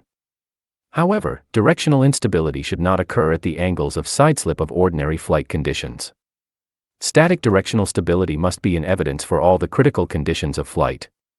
Generally, good directional stability is a fundamental quality directly affecting the pilot's impression of an airplane. Contribution of the airplane components. The static directional stability of the airplane is a result of the contribution of each of the various airplane components. While the contribution of each component is somewhat dependent upon and related to other components, it is necessary to study each component separately. The vertical tail is the primary source of directional stability for the airplane. As shown in Figure 4.23, when the airplane is in a side slip, the vertical tail will experience a change in angle of attack. The change in lift, or side force, on the vertical tail creates a yawing moment about the center of gravity, which tends to yaw the airplane into the relative wind. The magnitude of the vertical tail contribution to static directional stability then depends on the change in tail lift and the tail moment arm. Obviously, the tail moment arm is a powerful factor, but essentially dictated by the major configuration properties of the airplane. When the location of the vertical tail is set, the contribution of the surface to directional stability depends on its ability to produce changes in lift, or side force, with changes in side slip. The surface area of the vertical tail is a powerful factor, with the contribution of the vertical tail being a direct function of the area. When all other possibilities are exhausted, the required directional stability may be obtained by increases in tail area. However, increased surface area has the obvious disadvantage of increased drag. The lift curve slope of the vertical tail relates how sensitive the surface is to changes in angle of attack. While it is desirable to have a high lift curve slope for the vertical surface, a high aspect ratio surface is not necessarily practical or desirable. The stall angle of the surface must be sufficiently great to prevent stall and subsequent loss of effectiveness at ordinary side slip angles. The high Mach numbers of supersonic flight produces a decrease in lift curve slope with the consequent reduction in tail contribution to stability. In order to have sufficient directional stability at high Mach numbers, the typical supersonic configuration will exhibit relatively large vertical tail surfaces. The flow field in which the vertical tail operates is affected by the other components of the airplane as well as power effects. The dynamic pressure at the vertical tail could depend on the slipstream of a propeller or the boundary layer of the fuselage. Also, the local flow direction at the vertical tail is influenced by the wing wake, fuselage crossflow, induced flow of the horizontal tail, or the direction of slipstream from a propeller. Each of these factors must be considered as possibly affecting the contribution of the vertical tail to directional stability. The contribution of the wing to static directional stability is usually small. The swept wing provides a stable contribution depending on the amount of sweep back, but the contribution is relatively weak when compared with other components. The contribution of the fuselage and nacelles is of primary importance, since these components furnish the greatest destabilizing influence. The contribution of the fuselage and nacelles is similar to the longitudinal case, with the exception that there is no large influence of the induced flow field of the wing. The subsonic center of pressure of the fuselage will be located at or forward of the quarter length point, and, since the airplane CG is usually considerably aft of this point, the fuselage contribution will be destabilizing. However, at large angles of side slip, the large destabilizing contribution of the fuselage diminishes, which is some relief to the problem of maintaining directional stability at large displacements. The supersonic pressure distribution on the body provides a relatively greater aerodynamic force and, generally, a continued destabilizing influence. Figure 4.23 illustrates a typical buildup of the directional stability of an airplane by separating the contribution of the fuselage and tail. As shown by the graph of capital C sub lowercase n versus lowercase beta, the contribution of the fuselage is destabilizing, but the instability decreases at large side slip angles. The contribution of the vertical tail alone is highly stabilizing up to the point where the surface begins to stall. The contribution of the vertical tail must be large enough so that the complete airplane, wing, fuselage, tail combination exhibits the required degree of stability. The dorsal fin has a powerful effect on preserving the directional stability at large angles of side slip, which would produce stall of the vertical tail. The addition of a dorsal fin to the airplane will allay the decay of directional stability at high side slip in two ways. The least obvious, but most important, effect is a large increase in the fuselage stability at large side slip angles. In addition, the effective aspect ratio of the vertical tail is reduced, which increases the stall angle for the surface. By this twofold effect, the addition of the dorsal fin is a very useful device. Power effects on static directional stability are similar to the power effects on static longitudinal stability. The direct effects are confined to the normal force at the propeller plane or the jet inlet and, of course, are destabilizing when the propeller or inlet is located ahead of the CG. The indirect effects of power-induced velocities and flow direction changes at the vertical tail are quite significant for the propeller-driven airplane and can produce large directional trim changes. As in the longitudinal case, the indirect effects are negligible for the jet-powered airplane. The contribution of the direct and indirect power effects to static directional stability is greatest for the propeller-powered airplane and usually slight for the jet-powered airplane.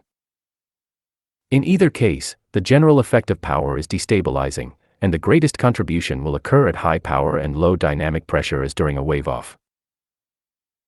As in the case of longitudinal static stability, freeing the controls will reduce the effectiveness of the tail and alter the stability. While the rudder must be balanced to reduce control pedal forces, the rudder will tend to float or streamline and reduce the contribution of the vertical tail to static directional stability. The floating tendency is greatest at large angles of sideslip, where large angles of attack for the vertical tail tend to decrease aerodynamic balance. Figure 4.24 illustrates the difference between rudder-fixed and rudder-free static directional stability. Critical conditions. The most critical conditions of static directional stability are usually the combination of several separate effects. The combination which produces the most critical condition is much dependent upon the type and mission of the airplane. In addition, there exists a coupling of lateral and directional effects such that the required degree of static directional stability may be determined by some of these coupled conditions. Center of gravity position has a relatively negligible effect on static directional stability. The usual range of CG position on any airplane is set by the limits of longitudinal stability and control. Within this limiting range of CG position, no significant changes take place in the contribution of the vertical tail, fuselage, nacelles, etc. Hence, the static directional stability is essentially unaffected by the variation of CG position within the longitudinal limits. When the airplane is at a high angle of attack, a decrease in static directional stability can be anticipated. As shown by the second chart of figure 4.24, a high angle of attack reduces the stable slope of the curve of C sub lowercase n versus lowercase beta. The decrease in static directional stability is due in great part to the reduction in the contribution of the vertical tail. At high angles of attack, the effectiveness of the vertical tail is reduced because of increase in the fuselage boundary layer at the vertical tail location. The decay of directional stability with angle of attack is most significant for the low aspect ratio airplane with sweepback, since this configuration requires such high angles of attack to achieve high lift coefficients. Such decay in directional stability can have a profound effect on the response of the airplane to adverse yaw and spin characteristics.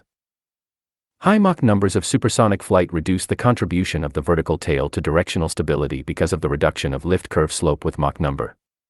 The third chart of figure 4.24 illustrates the typical decay of directional stability with Mach number. To produce the required directional stability at high Mach numbers, a very large vertical tail area may be necessary. Ventral fins may be added as an additional contribution to directional stability, but landing clearance requirements may limit their size or require the fins to be retractable. Hence, the most critical demands of static directional stability will occur from some combination of the following effects. 1. High angle of sideslip. 2. High power at low airspeed. 3. High angle of attack. 4. High Mach number. The propeller-powered airplane may have such considerable power effects that the critical conditions may occur at low speed, while the effect of high Mach numbers may produce the critical conditions for the typical supersonic airplane. In addition, the coupling of lateral and directional effects may require prescribed degrees of directional stability. Directional control. In addition to directional stability, the airplane must have adequate directional control to coordinate turns, balance power effects, create sideslip, balance unsymmetrical power, etc. The principal source of directional control is the rudder, and the rudder must be capable of producing sufficient yawing moment for the critical conditions of flight. The effect of rudder deflection is to produce a yawing moment coefficient according to control deflection and produce equilibrium at some angle of sideslip. For small deflections of the rudder, there is no change in stability, but a change in equilibrium. Figure 4.25 shows the effect of rudder deflection on yawing moment coefficient curves with the change in equilibrium sideslip angle. If the airplane exhibits static directional stability with the rudder fixed, each angle of sideslip requires a particular deflection of the rudder to achieve equilibrium. Rudder-free directional stability will exist when the float angle of the rudder is less than the rudder deflection required for equilibrium. However, at high angles of sideslip, the floating tendency of the rudder increases. This is illustrated by the second chart of figure 4.25, where the line of rudder float angle shows a sharp increase at large values of sideslip. If the floating angle of the rudder catches up with the required rudder angle, the rudder pedal force will decrease to zero and rudder lock will occur. Sideslip angles beyond this point produce a floating angle greater than the required rudder deflection, and the rudder tends to float to the limit of deflection. Rudder lock is accompanied by a reversal of pedal force, and rudder-free instability will exist. The dorsal fin is a useful addition in this case, since it will improve the directional stability at high angles of sideslip. The resulting increase in stability requires larger deflections of the rudder to achieve equilibrium at high sideslip, and the tendency for rudder lock is reduced. Rudder-free directional stability is appreciated by the pilot as the rudder pedal force to maintain a given sideslip. If the rudder pedal force gradient is too low near zero sideslip, it will be difficult to maintain zero sideslip during various maneuvers. The airplane should have a stable rudder pedal feel through the available range of sideslip. Directional control requirements. The control power of the rudder must be adequate to contend with the many unsymmetrical conditions of flight. Generally, there are 5 conditions of flight which provide the most critical requirements of directional control power. The type and mission of the airplane will decide which of these conditions is most important. Adverse yaw. When an airplane is rolled into a turn, yawing moments are produced which require rudder deflection to maintain zero sideslip, i.e., coordinate the turn. The usual source of adverse yawing moment is illustrated in figure 4.26. When the airplane shown is subject to a roll to the left, the downgoing port wing will experience a new relative wind and an increase in angle of attack. The inclination of the lift vector produces a component force forward on the downgoing wing. The upgoing starboard wing has its lift inclined with a component force aft. The resulting yawing moment due to rolling motion is in a direction opposite to the roll and is, hence, adverse yaw. The yaw due to roll is primarily a function of the wing lift coefficient, and is greatest at high capital CL. In addition to the yaw due to rolling motion, there will be a yawing moment contribution due to control surface deflection. Conventional ailerons usually contribute an adverse yaw, while spoilers may contribute a favorable or pro-verse yaw. The high-wing airplane with a large vertical tail may encounter an influence from inboard ailerons. Such a configuration may induce flow directions at the vertical tail to cause pro-verse yaw. Since adverse yaw will be greatest at high capital CL and full deflection of the ailerons, coordinating steep turns at low speed may produce a critical requirement for rudder control power. Spin recovery. In the majority of airplanes, the rudder is the principal control for spin recovery. Powerful control of sideslip at high angles of attack is required to effect recovery during a spin. Since the effectiveness of the vertical tail is reduced at large angles of attack, the directional control power necessary for spin recovery may produce a critical requirement of rudder power. Slipstream rotation. A critical directional control requirement may exist when the propeller-powered airplane is at high power and low airspeed. As shown in figure 4.26, the single rotation propeller induces a slipstream swirl, which causes a change in flow direction at the vertical tail. The rudder must furnish sufficient control power to balance this condition and achieve zero sideslip. Crosswind takeoff and landing. Since the airplane must make a true path down the runway, a crosswind during takeoff or landing will require that the airplane be controlled in a sideslip. The rudder must have sufficient control power to create the required sideslip for the expected crosswinds. Asymmetrical power. The design of a multi-engine airplane must account for the possibility of an engine failure at low airspeed. The unbalance of thrust from a condition of unsymmetrical power produces a yawing moment dependent upon the thrust unbalance and the lever arm of the force.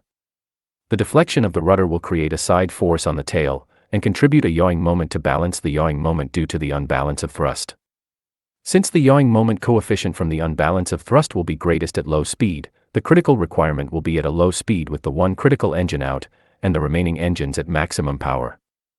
Figure 4.26 compares the yawing moment coefficient for maximum rudder deflection with the yawing moment coefficient for the unbalance of thrust.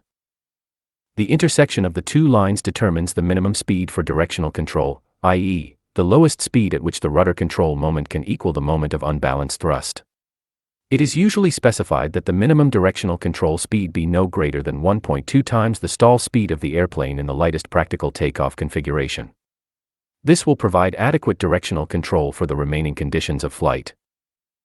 Once defined, the minimum directional control speed is not a function of weight, altitude, etc., but is simply the equivalent airspeed, or dynamic pressure, to produce a required yawing moment with the maximum rudder deflection. If the airplane is operated in the critical unbalance of power below the minimum control speed, the airplane will yaw uncontrollably into the inoperative engine. In order to regain directional control below the minimum speed, certain alternatives exist. Reduce power on the operating engines or sacrifice altitude for airspeed.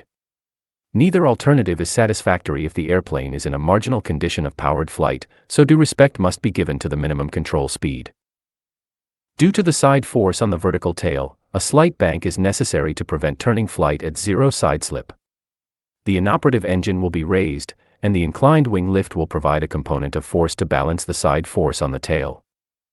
In each of the critical conditions of required directional control, high directional stability is desirable, as it will reduce the displacement of the aircraft from any disturbing influence. Of course, directional control must be sufficient to attain zero side slip. The critical control requirement for the multi-engine airplane is the condition of asymmetrical power, since spinning is not common to this type of airplane. The single-engine propeller airplane may have either the spin recovery or the slipstream rotation as a critical design condition. The single-engine jet airplane may have a variety of critical items, but the spin recovery requirement usually predominates. Lateral stability and control. Lateral stability. The static lateral stability of an airplane involves consideration of rolling moments due to side slip. If an airplane has favorable rolling moment due to side slip, a lateral displacement from wing level flight produces side slip, and the side slip creates rolling moments tending to return the airplane to wing level flight.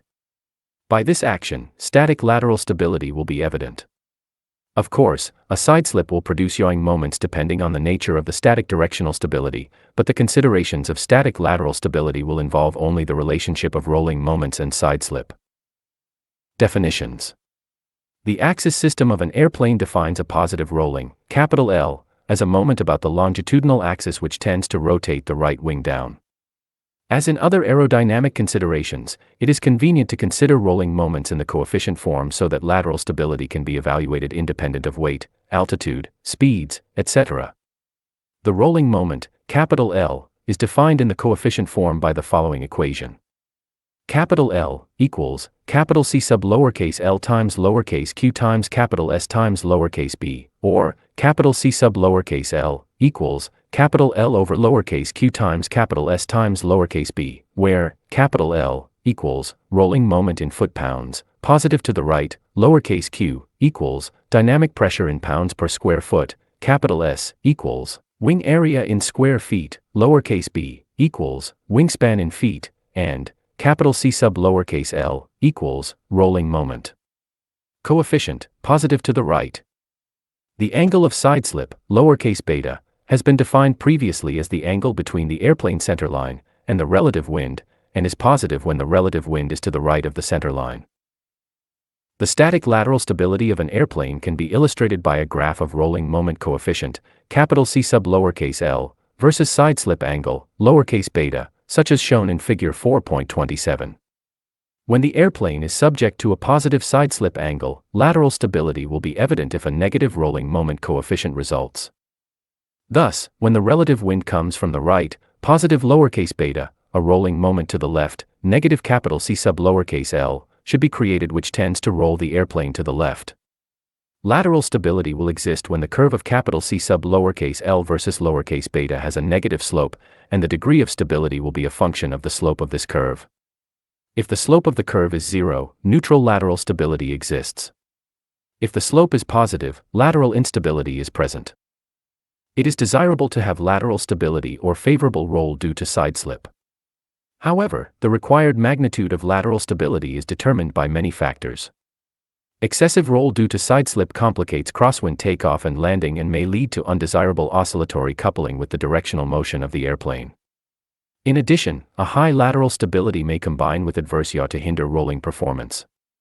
Generally, favorable handling qualities are obtained with a relatively light or weak positive lateral stability. Contribution of the airplane components. In order to appreciate the development of lateral stability in an airplane, each of the contribution components must be inspected. Of course, there will be interference between the components which will alter the contribution to stability of each component on the airplane.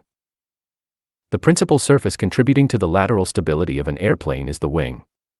The effect of the geometric dihedral of a wing is a powerful contribution to lateral stability. As shown in Figure 4.28, a wing with dihedral will develop stable rolling moments with side slip. If the relative wind comes from the side, the wing into the wind is subject to an increase in angle of attack and develops an increase in lift.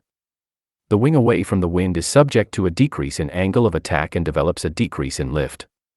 The changes in lift affect a rolling moment tending to raise the windward wing, hence, dihedral contributes a stable roll due to side slip. Since wing dihedral is so powerful in producing lateral stability, it is taken as a common denominator of the lateral stability contribution of all other components.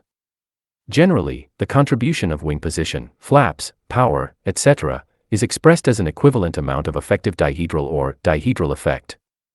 The contribution of the fuselage alone is usually quite small depending on the location of the resultant aerodynamic side force on the fuselage.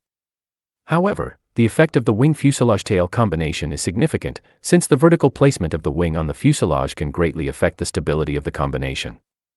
A wing located at the mid-wing position will generally exhibit a dihedral effect no different from that of the wing alone. A low wing location on the fuselage may contribute an effect equivalent to 3 or 4 degrees of negative dihedral, while a high wing location may contribute a positive dihedral of 2 or 3 degrees. The magnitude of dihedral effect contributed by vertical position of the wing is large, and may necessitate a noticeable dihedral angle for the low wing configuration. The contribution of sweepback to dihedral effect is important because of the nature of the contribution. As shown in Figure 4.28, the swept wing in a sideslip has the wing into the wind operating with an effective decrease in sweepback, while the wing out of the wind is operating with an effective increase in sweepback. If the wing is at a positive lift coefficient, the wing into the wind has less sweep and an increase in lift, and the wing out of the wind has more sweep and a decrease in lift. In this manner, the swept back wing would contribute a positive dihedral effect, and the swept forward wing would contribute a negative dihedral effect. The unusual nature of the contribution of sweepback to dihedral effect is that the contribution is proportional to the wing lift coefficient as well as the angle of sweepback. It should be clear that the swept wing at zero lift will provide no roll due to sideslip, since there is no wing lift to change. Thus, the dihedral effect due to sweepback is zero at zero lift and increases directly with wing lift coefficient. When the demands of high-speed flight require a large amount of sweepback, the resulting configuration may have an excessively high dihedral effect at low speeds, high capital C sub lowercase l, while the dihedral effect may be satisfactory in normal flight, low or medium capital C sub lowercase l. The vertical tail of modern configurations can provide a significant and, at times, undesirable, contribution to the effective dihedral. If the vertical tail is large, the side force produced by sideslip may produce a noticeable rolling moment, as well as the important yawing moment contribution. Such an effect is usually small for the conventional airplane configuration, but the modern high-speed airplane configuration induces this effect to a great magnitude. It is difficult then to obtain a large vertical tail contribution to directional stability without incurring an additional contribution to dihedral effect. The amount of effective dihedral necessary to produce satisfactory flying qualities varies greatly with the type and purpose of the airplane. Generally, the effective dihedral should not be too great, since high roll due to sideslip can create certain problems. Excessive dihedral effect can lead to Dutch roll, difficult rudder coordination in rolling maneuvers, or place extreme demands for lateral control power during crosswind takeoff and landing. Of course, the effective dihedral should not be negative during the predominating conditions of flight, e.g., cruise, high speed, etc. If the airplane demonstrates satisfactory dihedral effect for these conditions of flight, certain exceptions can be considered when the airplane is in the takeoff and landing configuration. Since the effects of flaps and power are destabilizing and reduce the dihedral effect, a certain amount of negative dihedral effect may be possible due to these sources. The deflection of flaps causes the inboard sections of the wing to become relatively more effective, and these sections have a small spanwise moment arm. Therefore, the changes in wing lift due to sideslip occur closer inboard, and the dihedral effect is reduced. The effect of power on dihedral effect is negligible for the jet airplane, but considerable for the propeller-driven airplane. The propeller slipstream at high power and low airspeed makes the inboard wing sections much more effective and reduces the dihedral effect. The reduction in dihedral effect is most critical when the flap and power effects are combined, e.g., the propeller-driven airplane in the power approach or wave-off. With certain exceptions during the conditions of landing and takeoff, the dihedral effect or lateral stability should be positive, but light. The problems created by excessive dihedral effect are considerable and difficult to contend with. Lateral stability will be evident to a pilot by the stick forces and displacements required to maintain sideslip. Positive stick force stability will be evident by stick forces required in the direction of the controlled sideslip. Lateral dynamic effects. Previous discussion has separated the lateral and directional response of the airplane to sideslip. This separation is convenient for detailed study of each, the airplane static lateral stability, and the airplane static directional stability. However, when the airplane in free flight is placed in a sideslip, the lateral and directional response will be coupled, i.e., simultaneously the airplane produces rolling moment due to sideslip and yawing moment due to sideslip. Thus, the lateral dynamic motion of the airplane in free flight must consider the coupling, or interaction, of the lateral and directional effects. The principal effects which determine the lateral dynamic characteristics of an airplane are 1. Rolling moment due to sideslip or dihedral effect, lateral stability. 2. Yawing moment due to sideslip or static directional stability. 3. Yawing moment due to rolling velocity or the adverse, or pro-verse, yaw. 4. Rolling moment due to yawing velocity, a cross effect similar to 3. If the aircraft has a yawing motion to the right, the left wing will move forward faster, and momentarily develop more lift than the right, and cause a rolling moment to the right. 5. Aerodynamic side force due to sideslip. 6. Rolling moment due to rolling velocity, or damping in roll. 7. Yawing moment to yawing velocity, or damping in yaw. 8. The moments of inertia of the airplane about the roll and yaw axes. The complex interaction of these effects produces three possible types of motion of the airplane. A. A directional divergence, B. A spiral divergence, and C. An oscillatory mode termed Dutch roll. Directional divergence is a condition which cannot be tolerated. If the reaction to a small initial sideslip is such as to create moments which tend to increase the sideslip, directional divergence will exist. The sideslip would increase until the airplane is broadside to the wind or structural failure occurs. Of course, increasing the static directional stability reduces the tendency for directional divergence. Spiral divergence will exist when the static directional stability is very large when compared with the dihedral effect. The character of spiral divergence is by no means violent. The airplane, when disturbed from the equilibrium of level flight, begins a slow spiral which gradually increases to a spiral dive.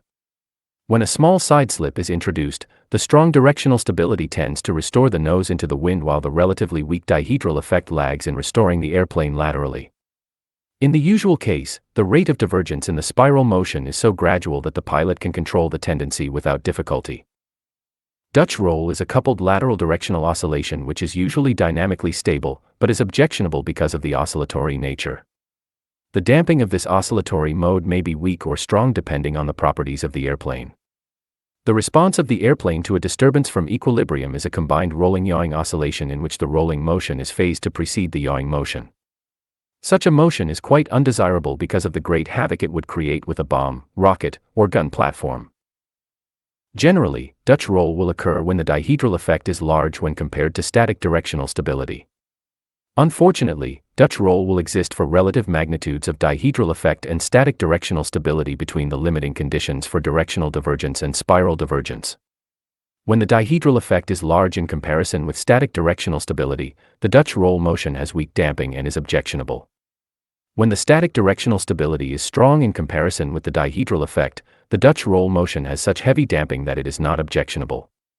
However, these qualities tend toward spiral divergence. The choice is then the least of three evils.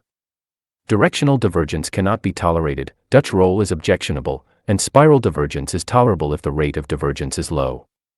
For this reason, the dihedral effect should be no more than that required for satisfactory lateral stability.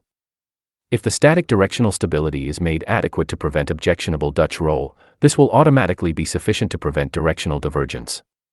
Since the more important handling qualities are a result of high static directional stability and minimum necessary dihedral effect, most airplanes demonstrate a mild spiral tendency. As previously mentioned, a weak spiral tendency is of little concern to the pilot and certainly preferable to Dutch roll. The contribution of sweepback to the lateral dynamics of an airplane is significant.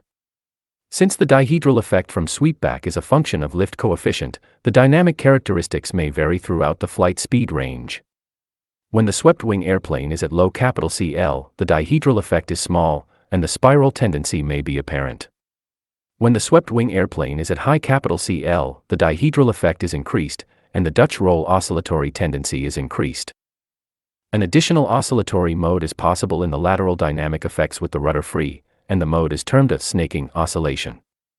This yawing oscillation is greatly affected by the aerodynamic balance of the rudder and requires careful consideration in design to prevent light or unstable damping of the oscillation. Control in roll. The lateral control of an airplane is accomplished by producing differential lift on the wings. The rolling moment created by the differential lift can be used to accelerate the airplane to some rolling motion or to control the airplane in a sideslip by opposing dihedral effect. The differential lift for control in roll is usually obtained by some type of ailerons or spoilers. Rolling motion of an airplane. When an airplane is given a rolling motion in flight, the wing tips move in a helical path through the air. As shown in Figure 4.29, a rolling velocity to the right gives the right wing tip a downward velocity component, and the left wing tip an upward velocity component. By inspection of the motion of the left wing tip, the velocity of the tip due to roll combines with the airplane flight path velocity to define the resultant motion.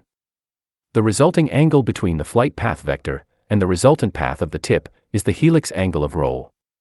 From the trigonometry of small angles, the helix angle of roll can be defined as roll helix angle equals lowercase p times lowercase b over 2v in radians, where lowercase p equals rate of roll in radians per second, lowercase b equals wingspan in feet, and v equals airplane flight velocity in feet per second. And 1 radian equals 57.3 degrees. Generally, the maximum values of lowercase p times lowercase b over 2v obtained by control in roll are approximately 0.1 to 0.07. The helix angle of roll, lowercase p times lowercase b over 2v, is actually a common denominator of rolling performance. The deflection of the lateral control surfaces creates the differential lift and the rolling moment to accelerate the airplane in roll. The roll rate increases until an equal and opposite moment is created by the resistance to rolling motion or damping in roll. The second illustration of Figure 4.29 defines the source of the damping in roll.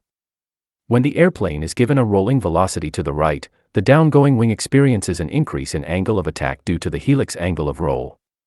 Of course, the upgoing wing experiences a decrease in angle of attack. In flight at angles of attack less than that for maximum lift, the downgoing wing experiences an increase in lift, and the upgoing wing experiences a decrease in lift, and a rolling moment is developed which opposes the rolling motion. Thus, the steady-state rolling motion occurs when the damping moment equals the control moment. The response of the airplane to aileron deflection is shown by the time history diagram of Figure 4.29. When the airplane is restrained so that pure rolling motion is obtained, the initial response to an aileron deflection is a steady increase in roll rate. As the roll rate increases, so does the damping moment, and the roll acceleration decreases. Finally, the damping moment approaches the control moment, and a steady-state roll rate is achieved. If the airplane is unrestrained and sideslip is allowed, the effect of the directional stability and dihedral effect can be appreciated. The conventional airplane will develop adverse yawing moments due to aileron deflection and rolling motion. Adverse yaw tends to produce yawing displacements and sideslip, but this is resisted by the directional stability of the airplane. If adverse yaw produces sideslip, dihedral effect creates a rolling moment opposing the roll and tends to reduce the roll rate. The typical transient motions, A and B of the time history diagram of Figure 4.29 show that high directional stability with low dihedral effect is the preferable combination. Such a combination provides an airplane which has no extreme requirement of coordinating aileron and rudder in order to achieve satisfactory rolling performance. While the coupled motion of the airplane in roll is important, further discussion of lateral control will be directed to pure uncoupled rolling performance. Rolling performance. The required rolling performance of an airplane is generally specified as certain necessary values of the roll helix angle, lowercase p times lowercase b over 2v. However, in certain conditions of flight, it may be more appropriate to specify minimum times for the airplane to accelerate through a given angle of roll. Usually, the maximum value of lowercase p times lowercase b over 2v should be on the order of 0.10. Of course, fighters and attack airplanes have a more specific requirement for high rolling performance, and 0.09 may be considered a minimum necessary lowercase p times lowercase b over 2v. Patrol, transport, and bomber airplanes have less requirement for high rolling performance, and a lowercase p times lowercase b over 2v of 0.07 may be adequate for these types. The ailerons or spoilers must be powerful enough to provide the required lowercase p times lowercase b over 2v. While the size and effectiveness of the lateral control devices is important, consideration must be given to the airplane size. For geometrically similar airplanes, a certain deflection of the ailerons will produce a fixed value of lowercase p times lowercase b over 2v independent of the airplane size. However, the roll rate of the geometrically similar airplanes at a given speed will vary inversely with the span, lowercase b. If lowercase p times lowercase b over 2v equals a constant, or lowercase p equals a constant times 2v over b. Thus, the smaller airplane will have an advantage in roll rate or in time to accelerate through a prescribed angle of roll. For example, a 1/2 scale airplane will develop twice the rate of roll of the full scale airplane. This relationship points to the favor of the small, short-span airplane for achieving high roll performance. An important variable affecting the rate of roll is the true airspeed or flight velocity, v. If a certain deflection of the ailerons creates a specific value of lowercase p times lowercase b over 2v, the rate of roll varies directly with the true airspeed. Thus, if the roll helix angle is held constant, the rate of roll at a particular true airspeed will not be affected by altitude. The linear variation of roll rate with airspeed points out the fact that high roll rates will require high airspeeds. The low roll rates at low airspeeds are simply a consequence of the low flight speed, and this condition may provide a critical lateral control requirement for satisfactory handling qualities. Figure 4.30 illustrates the typical rolling performance of a low-speed airplane. When the ailerons are at full deflection, the maximum roll helix angle is obtained. The rate of roll increases linearly with speed until the control forces increase to limit of pilot effort, and full control deflection cannot be maintained. Past the critical speed, with some limited amount of force applied by the pilot, usually the limit of lateral force is assumed to be 30 pounds, the ailerons cannot be held at full deflection, lowercase p times lowercase b over 2v drops, and rate of roll decreases. In this example, the rolling performance at high speeds is limited by the ability of the pilot to maintain full deflection of the controls. In an effort to reduce the aileron hinge moments and control forces, extensive application is made of aerodynamic balance and various tab devices. However, 100% aerodynamic balance is not always feasible or practical, but a sufficient value of lowercase p times lowercase b over 2v must be maintained at high speeds. Rather than developing an extensive weightlifting program mandatory for all naval aviators, mechanical assistance in lateral control can be provided. If a power boost is provided for the lateral control system, the rolling performance of the airplane may be extended to higher speeds, since pilot effort will not be a limiting factor. The effect of a power boost is denoted by the dashed line extensions of figure 4.30. A full, powered, irreversible lateral control system is common for high-speed airplanes. In the power-operated system, there is no immediate limit to the deflection of the control surfaces, and none of the aberrations in hinge moments due to compressibility are fed back to the pilot. Control forces are provided by the stick-centering lateral bungee or spring. A problem particular to high speed is due to the interaction of aerodynamic forces and the elastic deflections of the wing in torsion. The deflection of ailerons creates twisting moments on the wing which can cause significant torsional deflections of the wing. At the low dynamic pressures of low flight speeds, the twisting moments and twisting deflections are too small to be of importance. However, At high dynamic pressures, the deflection of an aileron creates significant twisting deflections which reduce the effectiveness of the aileron, e.g., downward deflection of an aileron creates a nose-down twist of the wing, which reduces the rolling moment due to aileron deflection. At very high speeds, the torsional deflection of the wing may be so great that a rolling moment is created opposite to the direction controlled, and aileron reversal occurs. Prior to the speed for aileron reversal, a serious loss of roll helix angle may be encountered. The effect of this aeroelastic phenomenon on rolling performance is illustrated in Figure 4.30. To counter the undesirable interaction between aerodynamic forces and wing torsional deflections, the trailing edge ailerons may be moved inboard to reduce the portion of the span subjected to twisting moments. Of course, the short span, highly tapered wing planform is favorable for providing relatively high stiffness. In addition, various configurations of spoilers may be capable of producing the required rolling performance without the development of large twisting moments. Critical requirements. The critical conditions for requiring adequate lateral control power may occur at either high speed or low speed depending on the airplane configuration and intended use. In transonic and supersonic flight, compressibility effects tend to reduce the effectiveness of lateral control devices to produce required roll helix angles. These effects are most significant when combined with a loss of control effectiveness due to aeroelastic effects. Airplanes designed for high-speed flight must maintain sufficient lateral control effectiveness at the design dive speed, and this is usually the predominating requirement. During landing and takeoff, the airplane must have adequate lateral control power to contend with the ordinary conditions of flight. The lateral controls must be capable of achieving required roll helix angles and acceleration through prescribed roll displacements. Also, the airplane must be capable of being controlled in a sideslip to accomplish crosswind takeoff and landing. The lateral control during crosswind takeoff and landing is a particular problem when the dihedral effect is high. Since the sweepback contributes a large dihedral effect at high lift coefficients, the problem is most important for the airplane with considerable sweepback. The limiting crosswind components must be given due respect, especially when the airplane is at low gross weight.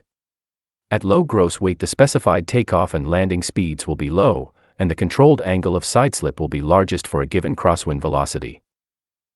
Miscellaneous stability problems. There are several general problems of flying which involve certain principles of stability as well as specific areas of longitudinal, directional, and lateral stability. Various conditions of flight will exist in which certain problems of stability, or instability, are unavoidable for some reason or another.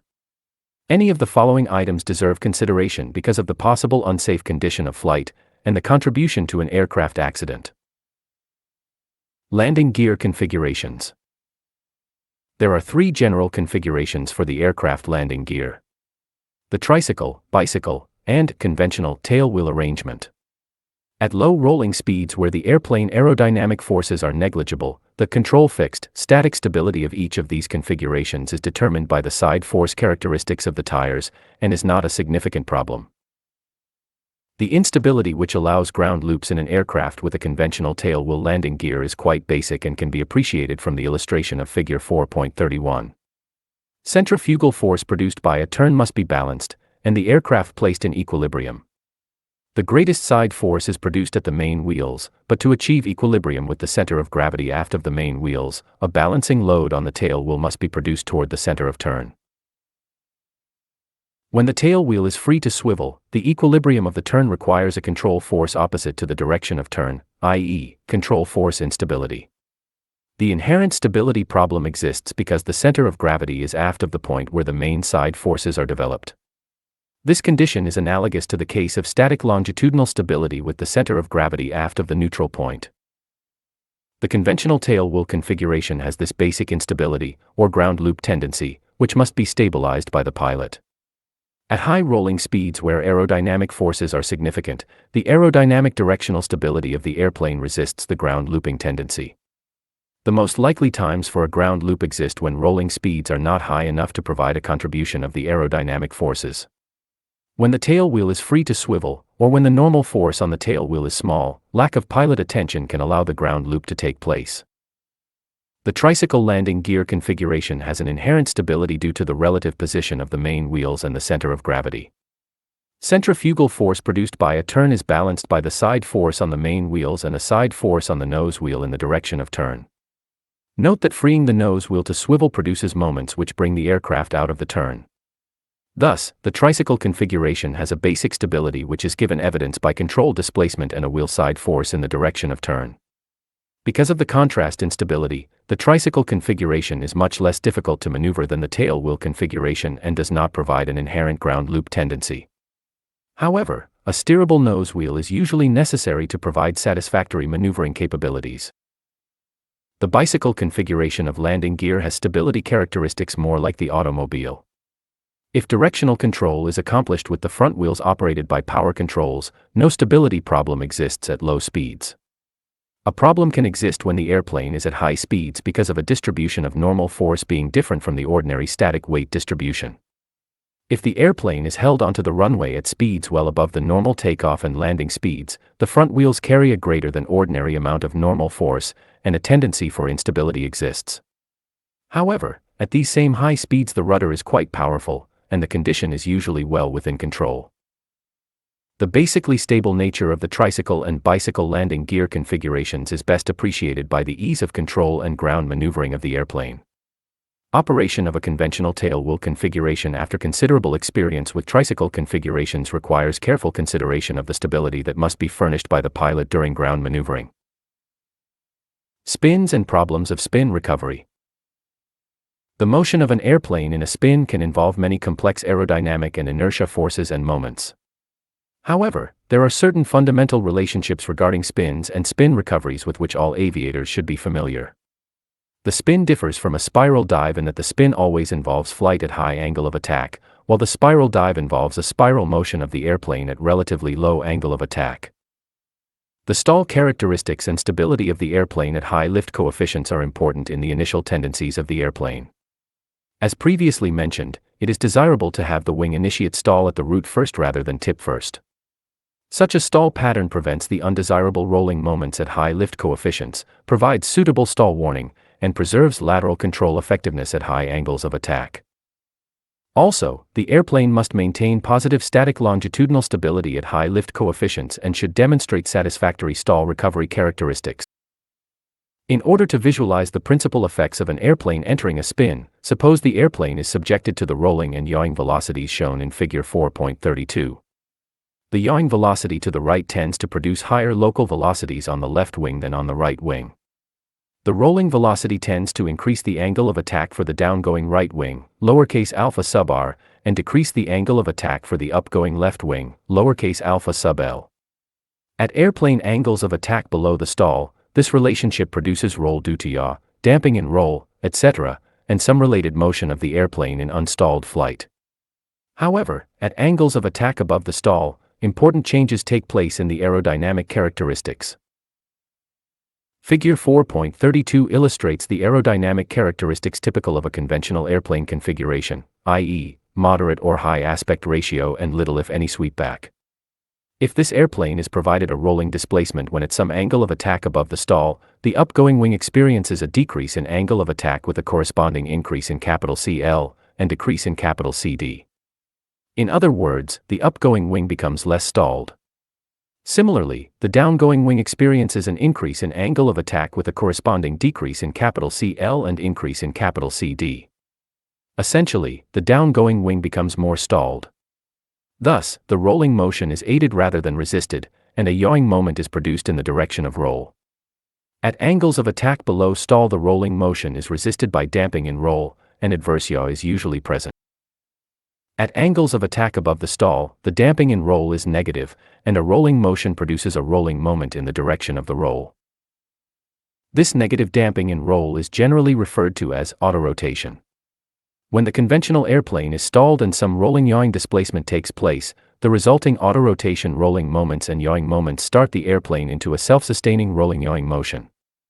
The autorotation rolling and yawing tendencies of the airplane at high angles of attack are the principal, pro-spin moments of the conventional airplane configuration, and these tendencies accelerate the airplane into the spin until some limiting condition exists. The stabilized spin is not necessarily a simple steady vertical spiral, but may involve some coupled, unsteady, oscillatory motion.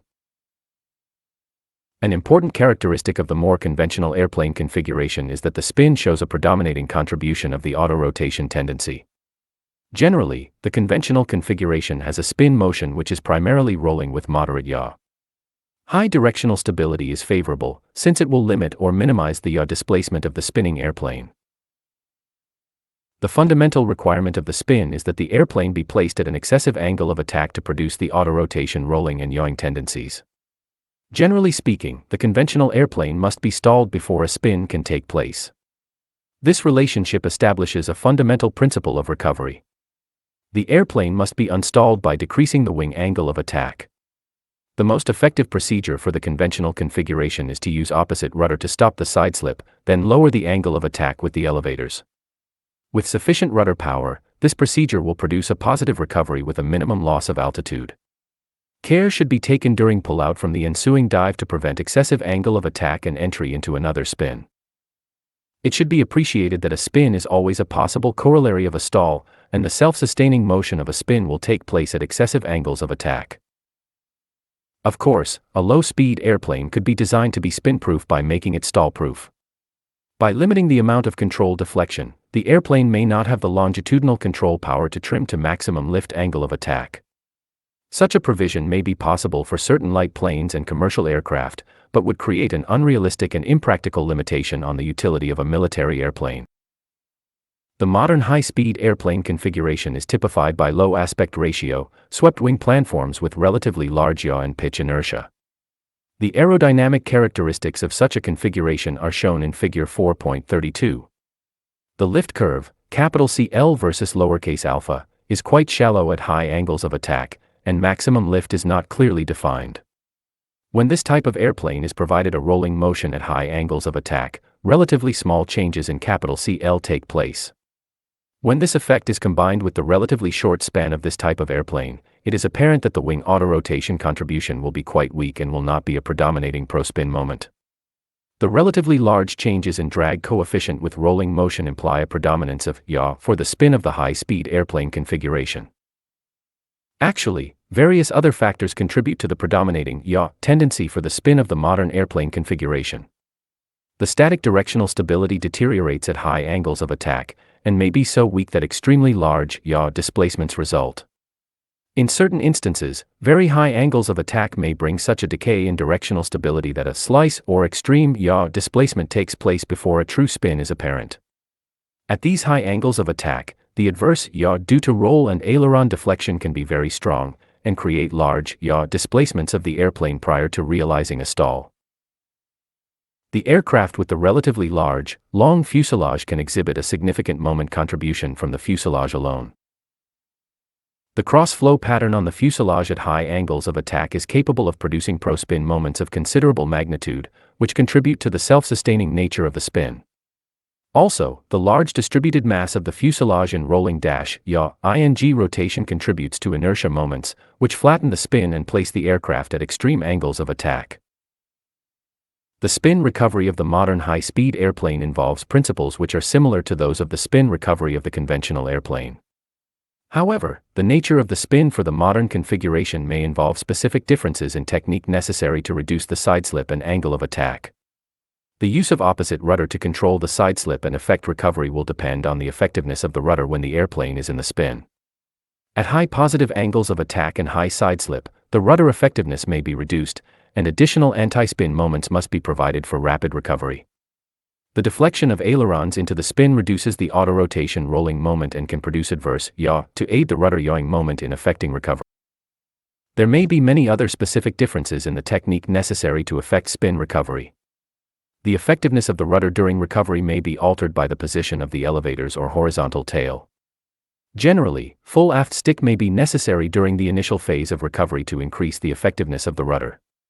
The use of power during the spin recovery of a propeller-powered airplane may or may not aid recovery, depending on the specific airplane and the particular nature of the slipstream effects. The use of power during the spin recovery of a jet-powered airplane induces no significant or helpful flow, but does offer the possibility of severe compressor stall and adverse gyroscopic moments. Since the airplane is at high angle of attack and sideslip, the flow at the inlet may be very poor, and the stall limits considerably reduced. These items serve to point out possible differences in technique required for various configurations. The spin recovery specific for each airplane is outlined in the pilot's handbook, and it is imperative that the specific technique be followed for successful recovery. Pitch-up.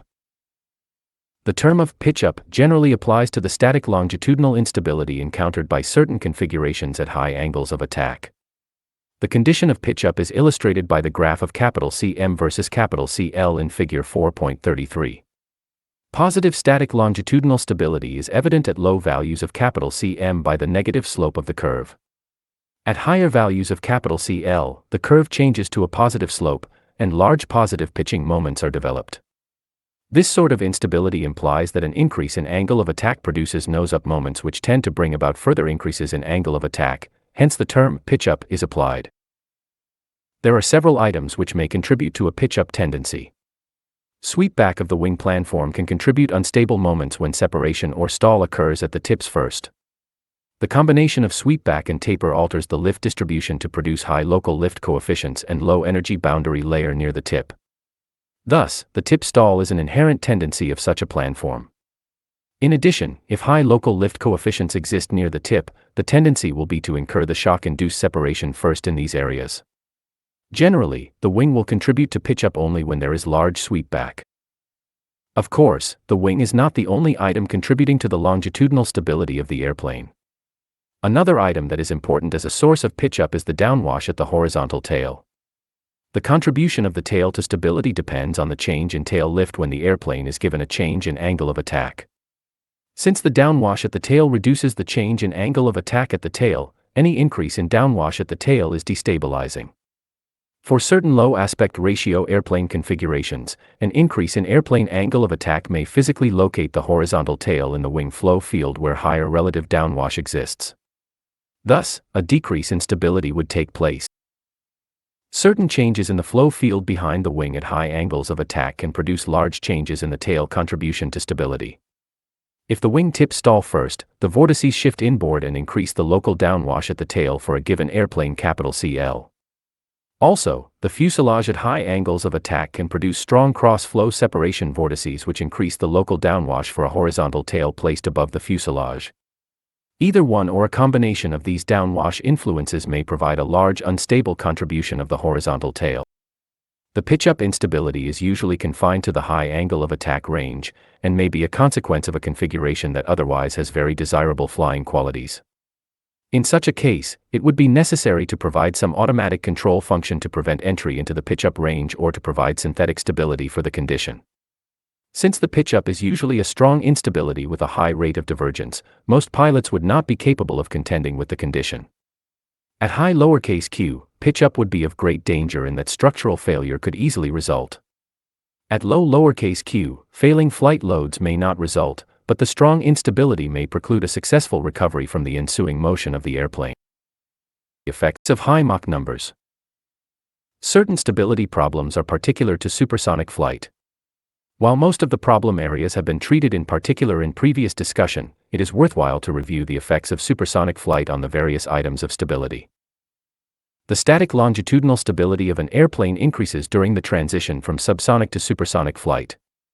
Usually, the principal source of the change in stability is due to the shift of the wing aerodynamic center with Mach number. As a corollary of this increase in stability is a decrease in controllability and an increase in trim drag. The static directional stability of an airplane decreases with Mach number in supersonic flight. The influence of the fuselage, and the decrease in vertical tail lift curve slope, bring about this condition. The dynamic stability of the airplane generally deteriorates with Mach number in supersonic flight. Since a large part of the damping depends on the tail surfaces, the decrease in lift curve slope with Mach number will account in part for the decrease in damping. Of course, all principal motions of the aircraft must have satisfactory damping, and if the damping is not available aerodynamically, it must be provided synthetically to obtain satisfactory flying qualities. For many high-speed configurations, the pitch and yaw dampers, flight stabilization systems, etc., are basic necessities rather than luxury. Generally, flight at high Mach number will take place at high altitude. Hence, the effect of high altitude must be separated for study. All of the basic aerodynamic damping is due to moments created by pitching, rolling, or yawing motion of the aircraft. These moments are derived from the changes in angles of attack on the tail surfaces with angular rotation, see Figure 4.15. The very high true airspeeds common to high-altitude flight reduce the angle of attack changes and reduce the aerodynamic damping. In fact, the aerodynamic damping is proportional to the square root of lowercase sigma, similar to the proportion of true airspeed to equivalent airspeed. Thus, at the altitude of 40,000 feet, the aerodynamic damping would be reduced to 1/2 the sea level value, and at the altitude of 100,000 feet, the aerodynamic damping would be reduced to 1/10 the sea level value. High dynamic pressures, high lowercase q, can be common to flight at high Mach number, and adverse aeroelastic effects may be encountered. If the aircraft surfaces encounter significant deflection when subject to load, the tendency may be to lower the contribution to static stability and reduce the damping contribution. Thus, the problem of adequate stability of the various airplane motions is aggravated. Pilot-induced oscillations. The pilot may purposely induce various motions to the airplane by the action of the controls. In addition, certain undesirable motions may occur due to inadvertent action on the controls. The most important condition exists with the short-period longitudinal motion of the airplane, where pilot control system response lag can produce an unstable oscillation. The coupling possible in the pilot control system airplane combination is most certainly capable of producing damaging flight loads and loss of control of the airplane. When the normal human response lag and control system lag are coupled with the airplane motion, inadvertent control reactions by the pilot may furnish a negative damping to the oscillatory motion, and dynamic instability exists. Since the short-period motion is of relatively high frequency, the amplitude of the pitching oscillation can reach dangerous proportions in an unbelievably short time. When the pilot-induced oscillation is encountered, the most effective solution is an immediate release of the controls. Any attempt to forcibly damp the oscillation simply continues the excitation and amplifies the oscillation. Freeing the controls removes the unstable, but inadvertent, excitation and allows the airplane to recover by virtue of its inherent dynamic stability. The pilot-induced oscillation is most likely under certain conditions. Most obvious is the case of the pilot who is unfamiliar with the feel of the airplane and who is likely to overcontrol or have excessive response lag. High-speed flight at low altitude, high lowercase q, is most likely to provide low stick force gradients and periods of oscillation which coincide with the pilot control system response lag. Also, the high lowercase q flight condition provides the aerodynamic capability for failing flight loads during the oscillation. If a pilot-induced oscillation is encountered, the pilot must rely on the inherent dynamic stability of the airplane and immediately release the controls. If the unstable excitation is continued, dangerous oscillation amplitudes will develop in a very short time. Roll coupling. The appearance of inertia coupling problems in modern airplanes was the natural result of the progressive change in aerodynamic and inertia characteristics to meet the demands of high-speed flight. Inertia coupling problems were unexpected only when dynamic stability analyses did not adequately account for the rapid changes in aerodynamic and inertia characteristics of airplane configurations. The term of inertia coupling is somewhat misleading because the complete problem is one of aerodynamic, as well as inertia coupling. Coupling results when some disturbance about one airplane axis causes a disturbance about another axis. An example of uncoupled motion is the disturbance provided to an airplane when subjected to an elevator deflection. The resulting motion is restricted to pitching motion without disturbance in yaw or roll. An example of coupled motion could be the disturbance provided to an airplane when subjected to rudder deflection. The ensuing motion can be some combination of yawing and rolling motion.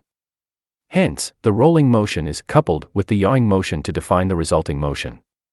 This sort of interaction results from aerodynamic characteristics and is termed aerodynamic coupling. A separate type of coupling results from the inertia characteristics of the airplane configuration. The inertia characteristics of the complete airplane can be divided into the roll, yaw, and pitch inertia, and each inertia is a measure of the resistance to the rolling, yawing, or pitching acceleration of the airplane. The long, slender, high-density fuselage with short, thin wings produces a roll inertia which is quite small in comparison to the pitch and yaw inertia. These characteristics are typical of the modern airplane configuration. The more conventional, low-speed airplane may have a wingspan greater than the fuselage length. This type of configuration produces a relatively large roll inertia.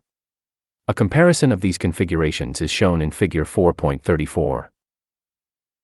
Inertia coupling can be illustrated by considering the mass of the airplane to be concentrated in two elements. one representing the mass ahead of the CG, and one representing the mass behind the CG. There are two principal axis systems to consider. 1. The aerodynamic, or wind axis, is through the CG in the relative wind direction, and 2. The inertia axis is through the CG in the direction of the two element masses. This axis system is illustrated in Figure 4.34. If the airplane shown in Figure 4.34 were in some flight condition where the inertia axis and the aerodynamic axis are aligned, no inertia coupling would result from rolling motion. However, if the inertia axis is inclined to the aerodynamic axis, rotation about the aerodynamic axis will create centrifugal forces and cause a pitching moment. In this case, a rolling motion of the aircraft induces a pitching moment through the action of inertia forces. This is inertia coupling, and is illustrated by Part B of Figure 4.34. When the airplane is rotated about the inertia axis, no inertia coupling will exist, but aerodynamic coupling will be present. Part C of Figure 4.34 shows the airplane after rolling 90 degrees about the inertia axis. The inclination, which was initially the angle of attack, lowercase alpha, is now the angle of sideslip, negative lowercase beta. Also, the original zero sideslip has now become zero angle of attack. The sideslip induced by this 90-degree displacement will affect the roll rate, depending on the nature of the dihedral effect of the airplane. It should be noted that initial inclination of the inertia axis above the aerodynamic axis will cause the inertia couple to provide adverse yaw with rolling motion. If the inertia axis were initially inclined below the aerodynamic axis, as may happen at high lowercase q or negative load factors, the roll-induced inertia couple would provide pro-verse yaw. Thus, roll coupling may present a problem at both positive and negative inclination of the inertia axis, depending on the exact aerodynamic and inertia characteristics of the configuration. As a result of the aerodynamic and inertia coupling, rolling motion can induce a great variety of longitudinal, directional, and lateral forces and moments. The actual motion of the airplane is a result of a complex combination of the aerodynamic and inertia coupling. Actually, all airplanes exhibit aerodynamic and inertia coupling, but of varying degrees. The roll coupling causes no problem when the moments resulting from the inertia couple are easily counteracted by the aerodynamic restoring moments. The very short span, high speed, modern aircraft has the capability for the high roll rates which cause large magnitudes of the inertia couple. The low aspect ratio planform, and flight at high Mach number, allow large inclination of the inertia axis with respect to the aerodynamic axis, and also add to the magnitude of the inertia couple. In addition, the aerodynamic restoring moments deteriorate as a result of high Mach number and angle of attack, and can create the most serious roll coupling conditions. Since the roll coupling induces pitching and yawing motion, the longitudinal and directional stability is important in determining the overall characteristics of the coupled motion. A stable airplane, when disturbed in pitch and yaw, will return to equilibrium after a series of oscillations. For each flight condition, the airplane will have a coupled pitch-yaw frequency between the uncoupled and separate pitch frequency and yaw frequency. Generally, the greater the static longitudinal and directional stability, the higher will be the coupled pitch-yaw frequency. When the airplane is subject to rolling motion, the inertia couple disturbs the airplane in pitch and yaw with each roll revolution and provides a disturbing forcing function. If the airplane is rolled at a rate equal to the coupled pitch-yaw frequency, the oscillatory motion will either diverge or stabilize at some maximum amplitude, depending on the airplane characteristics. The longitudinal stability of the typical high-speed configuration is much greater than the directional stability, and results in a pitch frequency higher than the yaw frequency. Increasing the directional stability by increasing the vertical tail area, addition of ventral fins, or use of stabilization systems will increase the coupled pitch-yaw frequency and raise the roll rate at which a possible divergent condition could exist. Increasing directional stability by the addition of ventral fins rather than by addition to the vertical tail has an advantage of not contributing to the positive dihedral effect at low or negative angles of attack. High dihedral effect makes higher roll rates more easily attainable in roll motion, where pro-verse yaw occurs. Since the uncoupled yawing frequency is lower than the pitching frequency, a divergent condition would first reach critical proportions in yaw, closely followed by pitch. Of course, whether the airplane motion becomes divergent directionally or longitudinally is of academic interest only. There is one additional type of coupling problem that is referred to as autorotative rolling. A rolling airplane which has a high positive dihedral effect may reach a large pro-verse sideslip as a result of the inertia couple, and the rolling moment due to sideslip may exceed that available from lateral control. In such a case, it would not be possible to stop the airplane from rolling, although lateral control was held full against the roll direction. The design features which result in a large positive dihedral effect are high sweep back, high wing position, or large, high vertical tail. When the inertia axis is inclined below the aerodynamic axis at low or negative angles of attack, the roll-induced inertia couple results in pro-verse yaw. Depending on the flight condition where the roll coupling problem exists, 4 basic types of airplane behavior are possible. 1. Coupled motion stable but unacceptable. In this case, the motion is stable but proves unacceptable because of poor damping of the motion. Poor damping would make it difficult to track a target, or the initial amplitudes of the motion may be great enough to cause structural failure or loss of control. 2. Coupled motion stable and acceptable. The behavior of the airplane is stable and adequately damped to allow acceptable target tracking. The amplitudes of motion are too slight to result in structural failure or loss of control. 3. Coupled motion divergent and unacceptable.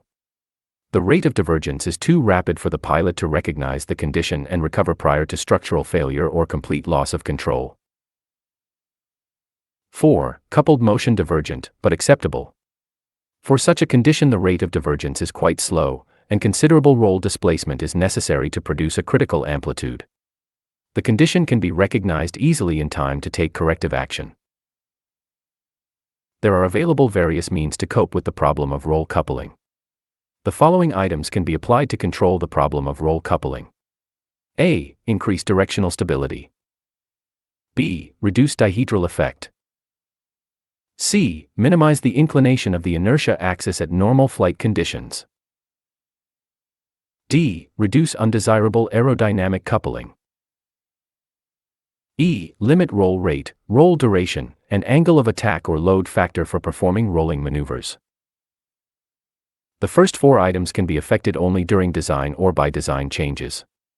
Some roll performance restriction is inevitable, since all of the desirable characteristics are difficult to obtain without serious compromise elsewhere in the airplane design.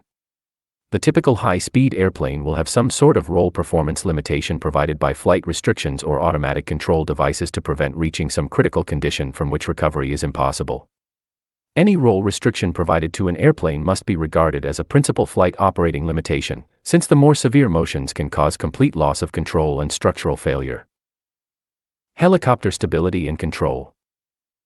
In discussing many of the problems of stability and control that occur in high-speed airplanes, one might be prone to believe that the slow-flying helicopter does not have any such problems. Unfortunately, this is not the case. Flying qualities that would be considered totally unsatisfactory by fixed-wing standards are normal for helicopters. Helicopter pilots are living evidence that an unstable aircraft can be controlled. Also, they are evidence that control without stability requires constant attention, and results in considerable pilot fatigue. Inertia coupling problems are relatively new to fixed-wing aircraft, but a similar effect in the helicopter rotor has resulted in some of its most important characteristics. This aerodynamic/dynamic coupling effect is so important that it must be considered in discussing both stability and control. The helicopter derives both longitudinal and lateral control by tilting the main rotor and, thus, producing a pitching or rolling moment as indicated in Figure 4.35. The magnitude of the rotor thrust, the angle of tilt, and the height of the rotor hub above the CG determine the control moment produced. It should be noted that low control effectiveness would result when the rotor thrust is low. Some helicopters employ an offset flapping hinge to increase the control effectiveness by creating a centrifugal force couple when the rotor is tilted. This is shown in Figure 4.35. The rotor is tilted by taking advantage of the gyroscopic effect of the rotor system. This effect causes a rotating mass which is disturbed about one axis to respond about another axis, as shown in Figure 4.35. A forward tilt to the rotor is obtained by decreasing the pitch of the blade when at the starboard position and increasing the pitch of the blade when at the port position. The lateral dissymmetry of lift which results causes the rotor to tilt forward by the gyroscopic effect. A differential blade pitch change like this is called a cyclic pitch change, since each blade goes through a complete cycle of varying pitch angles as it completes one revolution of rotation about the hub. A cyclic pitch change is accomplished by the pilot by the use of the cyclic stick. The control arrangement is such that the rotor tilts in the same direction that the cyclic stick is deflected. A variation in rotor thrust is accomplished by increasing the pitch of the blades simultaneously or collectively. This type of control action is called collective pitch, and is accomplished by the use of the collective pitch stick. In operation, the cyclic stick is analogous to the control stick of an airplane, and the collective stick is analogous to the throttle of an airplane. There are several possibilities for longitudinal control of a tandem rotor helicopter. A pitching moment can be produced by tilting both rotors, by a cyclic pitch change in each rotor, by a differential collective pitch change that increases the thrust on one rotor and decreases it on the other, or by some combination of these methods. The two basic methods are illustrated in Figure 4.36. Obviously, a change in fuselage attitude must accompany the differential collective method of longitudinal control. Adequate pitch and lateral control effectiveness are easy to obtain in the typical helicopter, and usually present no problems. The more usual problem is an excess of control effectiveness, which results in an overly sensitive helicopter. The helicopter control specifications attempt to assure satisfactory control characteristics by requiring adequate margins of control travel and effectiveness without objectionable sensitivity. Directional control in a single rotor helicopter is obtained by a tail rotor, or anti-torque rotor, since a conventional aerodynamic surface would not be effective at low speeds or hovering. The directional control requirements of the tail rotor on a typical shaft-driven helicopter are quite demanding, since it must counteract the engine torque being supplied to the main rotor as well as provide directional control. Being a rotor in every respect, the tail rotor requires some of the engine power to generate its control forces. Unfortunately, the maximum demands of the tail rotor occur at conditions when engine power is also in great demand. The most critical condition is while hovering at maximum gross weight. The tail rotor effectiveness is determined by the rotor characteristics, and the distance the tail rotor is behind the CG. The control specifications require the helicopter to be able to turn in the most critical direction at some specified rate while hovering at maximum gross weight in a specified wind condition. Also, it is required that the helicopter have sufficient directional control to fly sideways up to 30 knots, an important requirement for plane guard duties. The directional control requirements are easily met by a tip-driven helicopter, since the directional control does not have to counter the engine torque. Directional control of a tandem rotor helicopter is accomplished by differential cyclic control of the main rotors. For a pedal turn to the starboard, the forward rotor is tilted to the starboard, and the rear rotor is tilted to port, creating a turning moment as shown in Figure 4.36. The directional control requirements are easily met in a tandem rotor helicopter, because the engine torque from one rotor is opposed by the torque of the other rotor, thereby eliminating one directional moment. Of course, some net unbalance of torque may have to be overcome if the engine torque on the two rotors is different. When a tandem rotor helicopter is rotated rapidly about one of the rotors rather than about the CG, the other rotor picks up translational lift as a result of the velocity due to rotation, and an increase in rotor thrust results. This causes pitch up or pitch down depending on which rotor the helicopter is being rotated about. Rotation about the forward rotor, which is more common, results in pitch down. The overall stability of a helicopter results from the individual stability contributions of the various components, just as in the case of the fixed-wing airplane. The stability contributions can be divided as follows. 1. Rotor. 2. Fuselage. 3. Stabilizers. 4. Mechanical devices. The destabilizing contribution of the fuselage and the stabilizing contribution of a stabilizing surface are similar in effect to an airplane and will not be discussed here. The principal stability characteristics that make the helicopter different from an airplane are those of the rotor. Two types of stability are important in the rotor. 1. Angle of attack stability and 2. Velocity stability. In hovering flight, the relative wind velocity, angle of attack, and lift on each blade of the rotor is the same. If the rotor is displaced through some angle, no changes in forces result. Therefore, the rotor has neutral angle of attack stability when hovering. However, in forward flight, an increase in rotor angle of attack increases the lift on the advancing blade more than on the retreating blade, since the relative wind velocities are greater on the advancing blade. This lateral dissymmetry of lift causes the rotor to tilt back due to the gyroscopic effect of the rotor, further increasing the rotor angle of attack. Thus, the rotor is unstable with changes in angle of attack at forward flight speeds.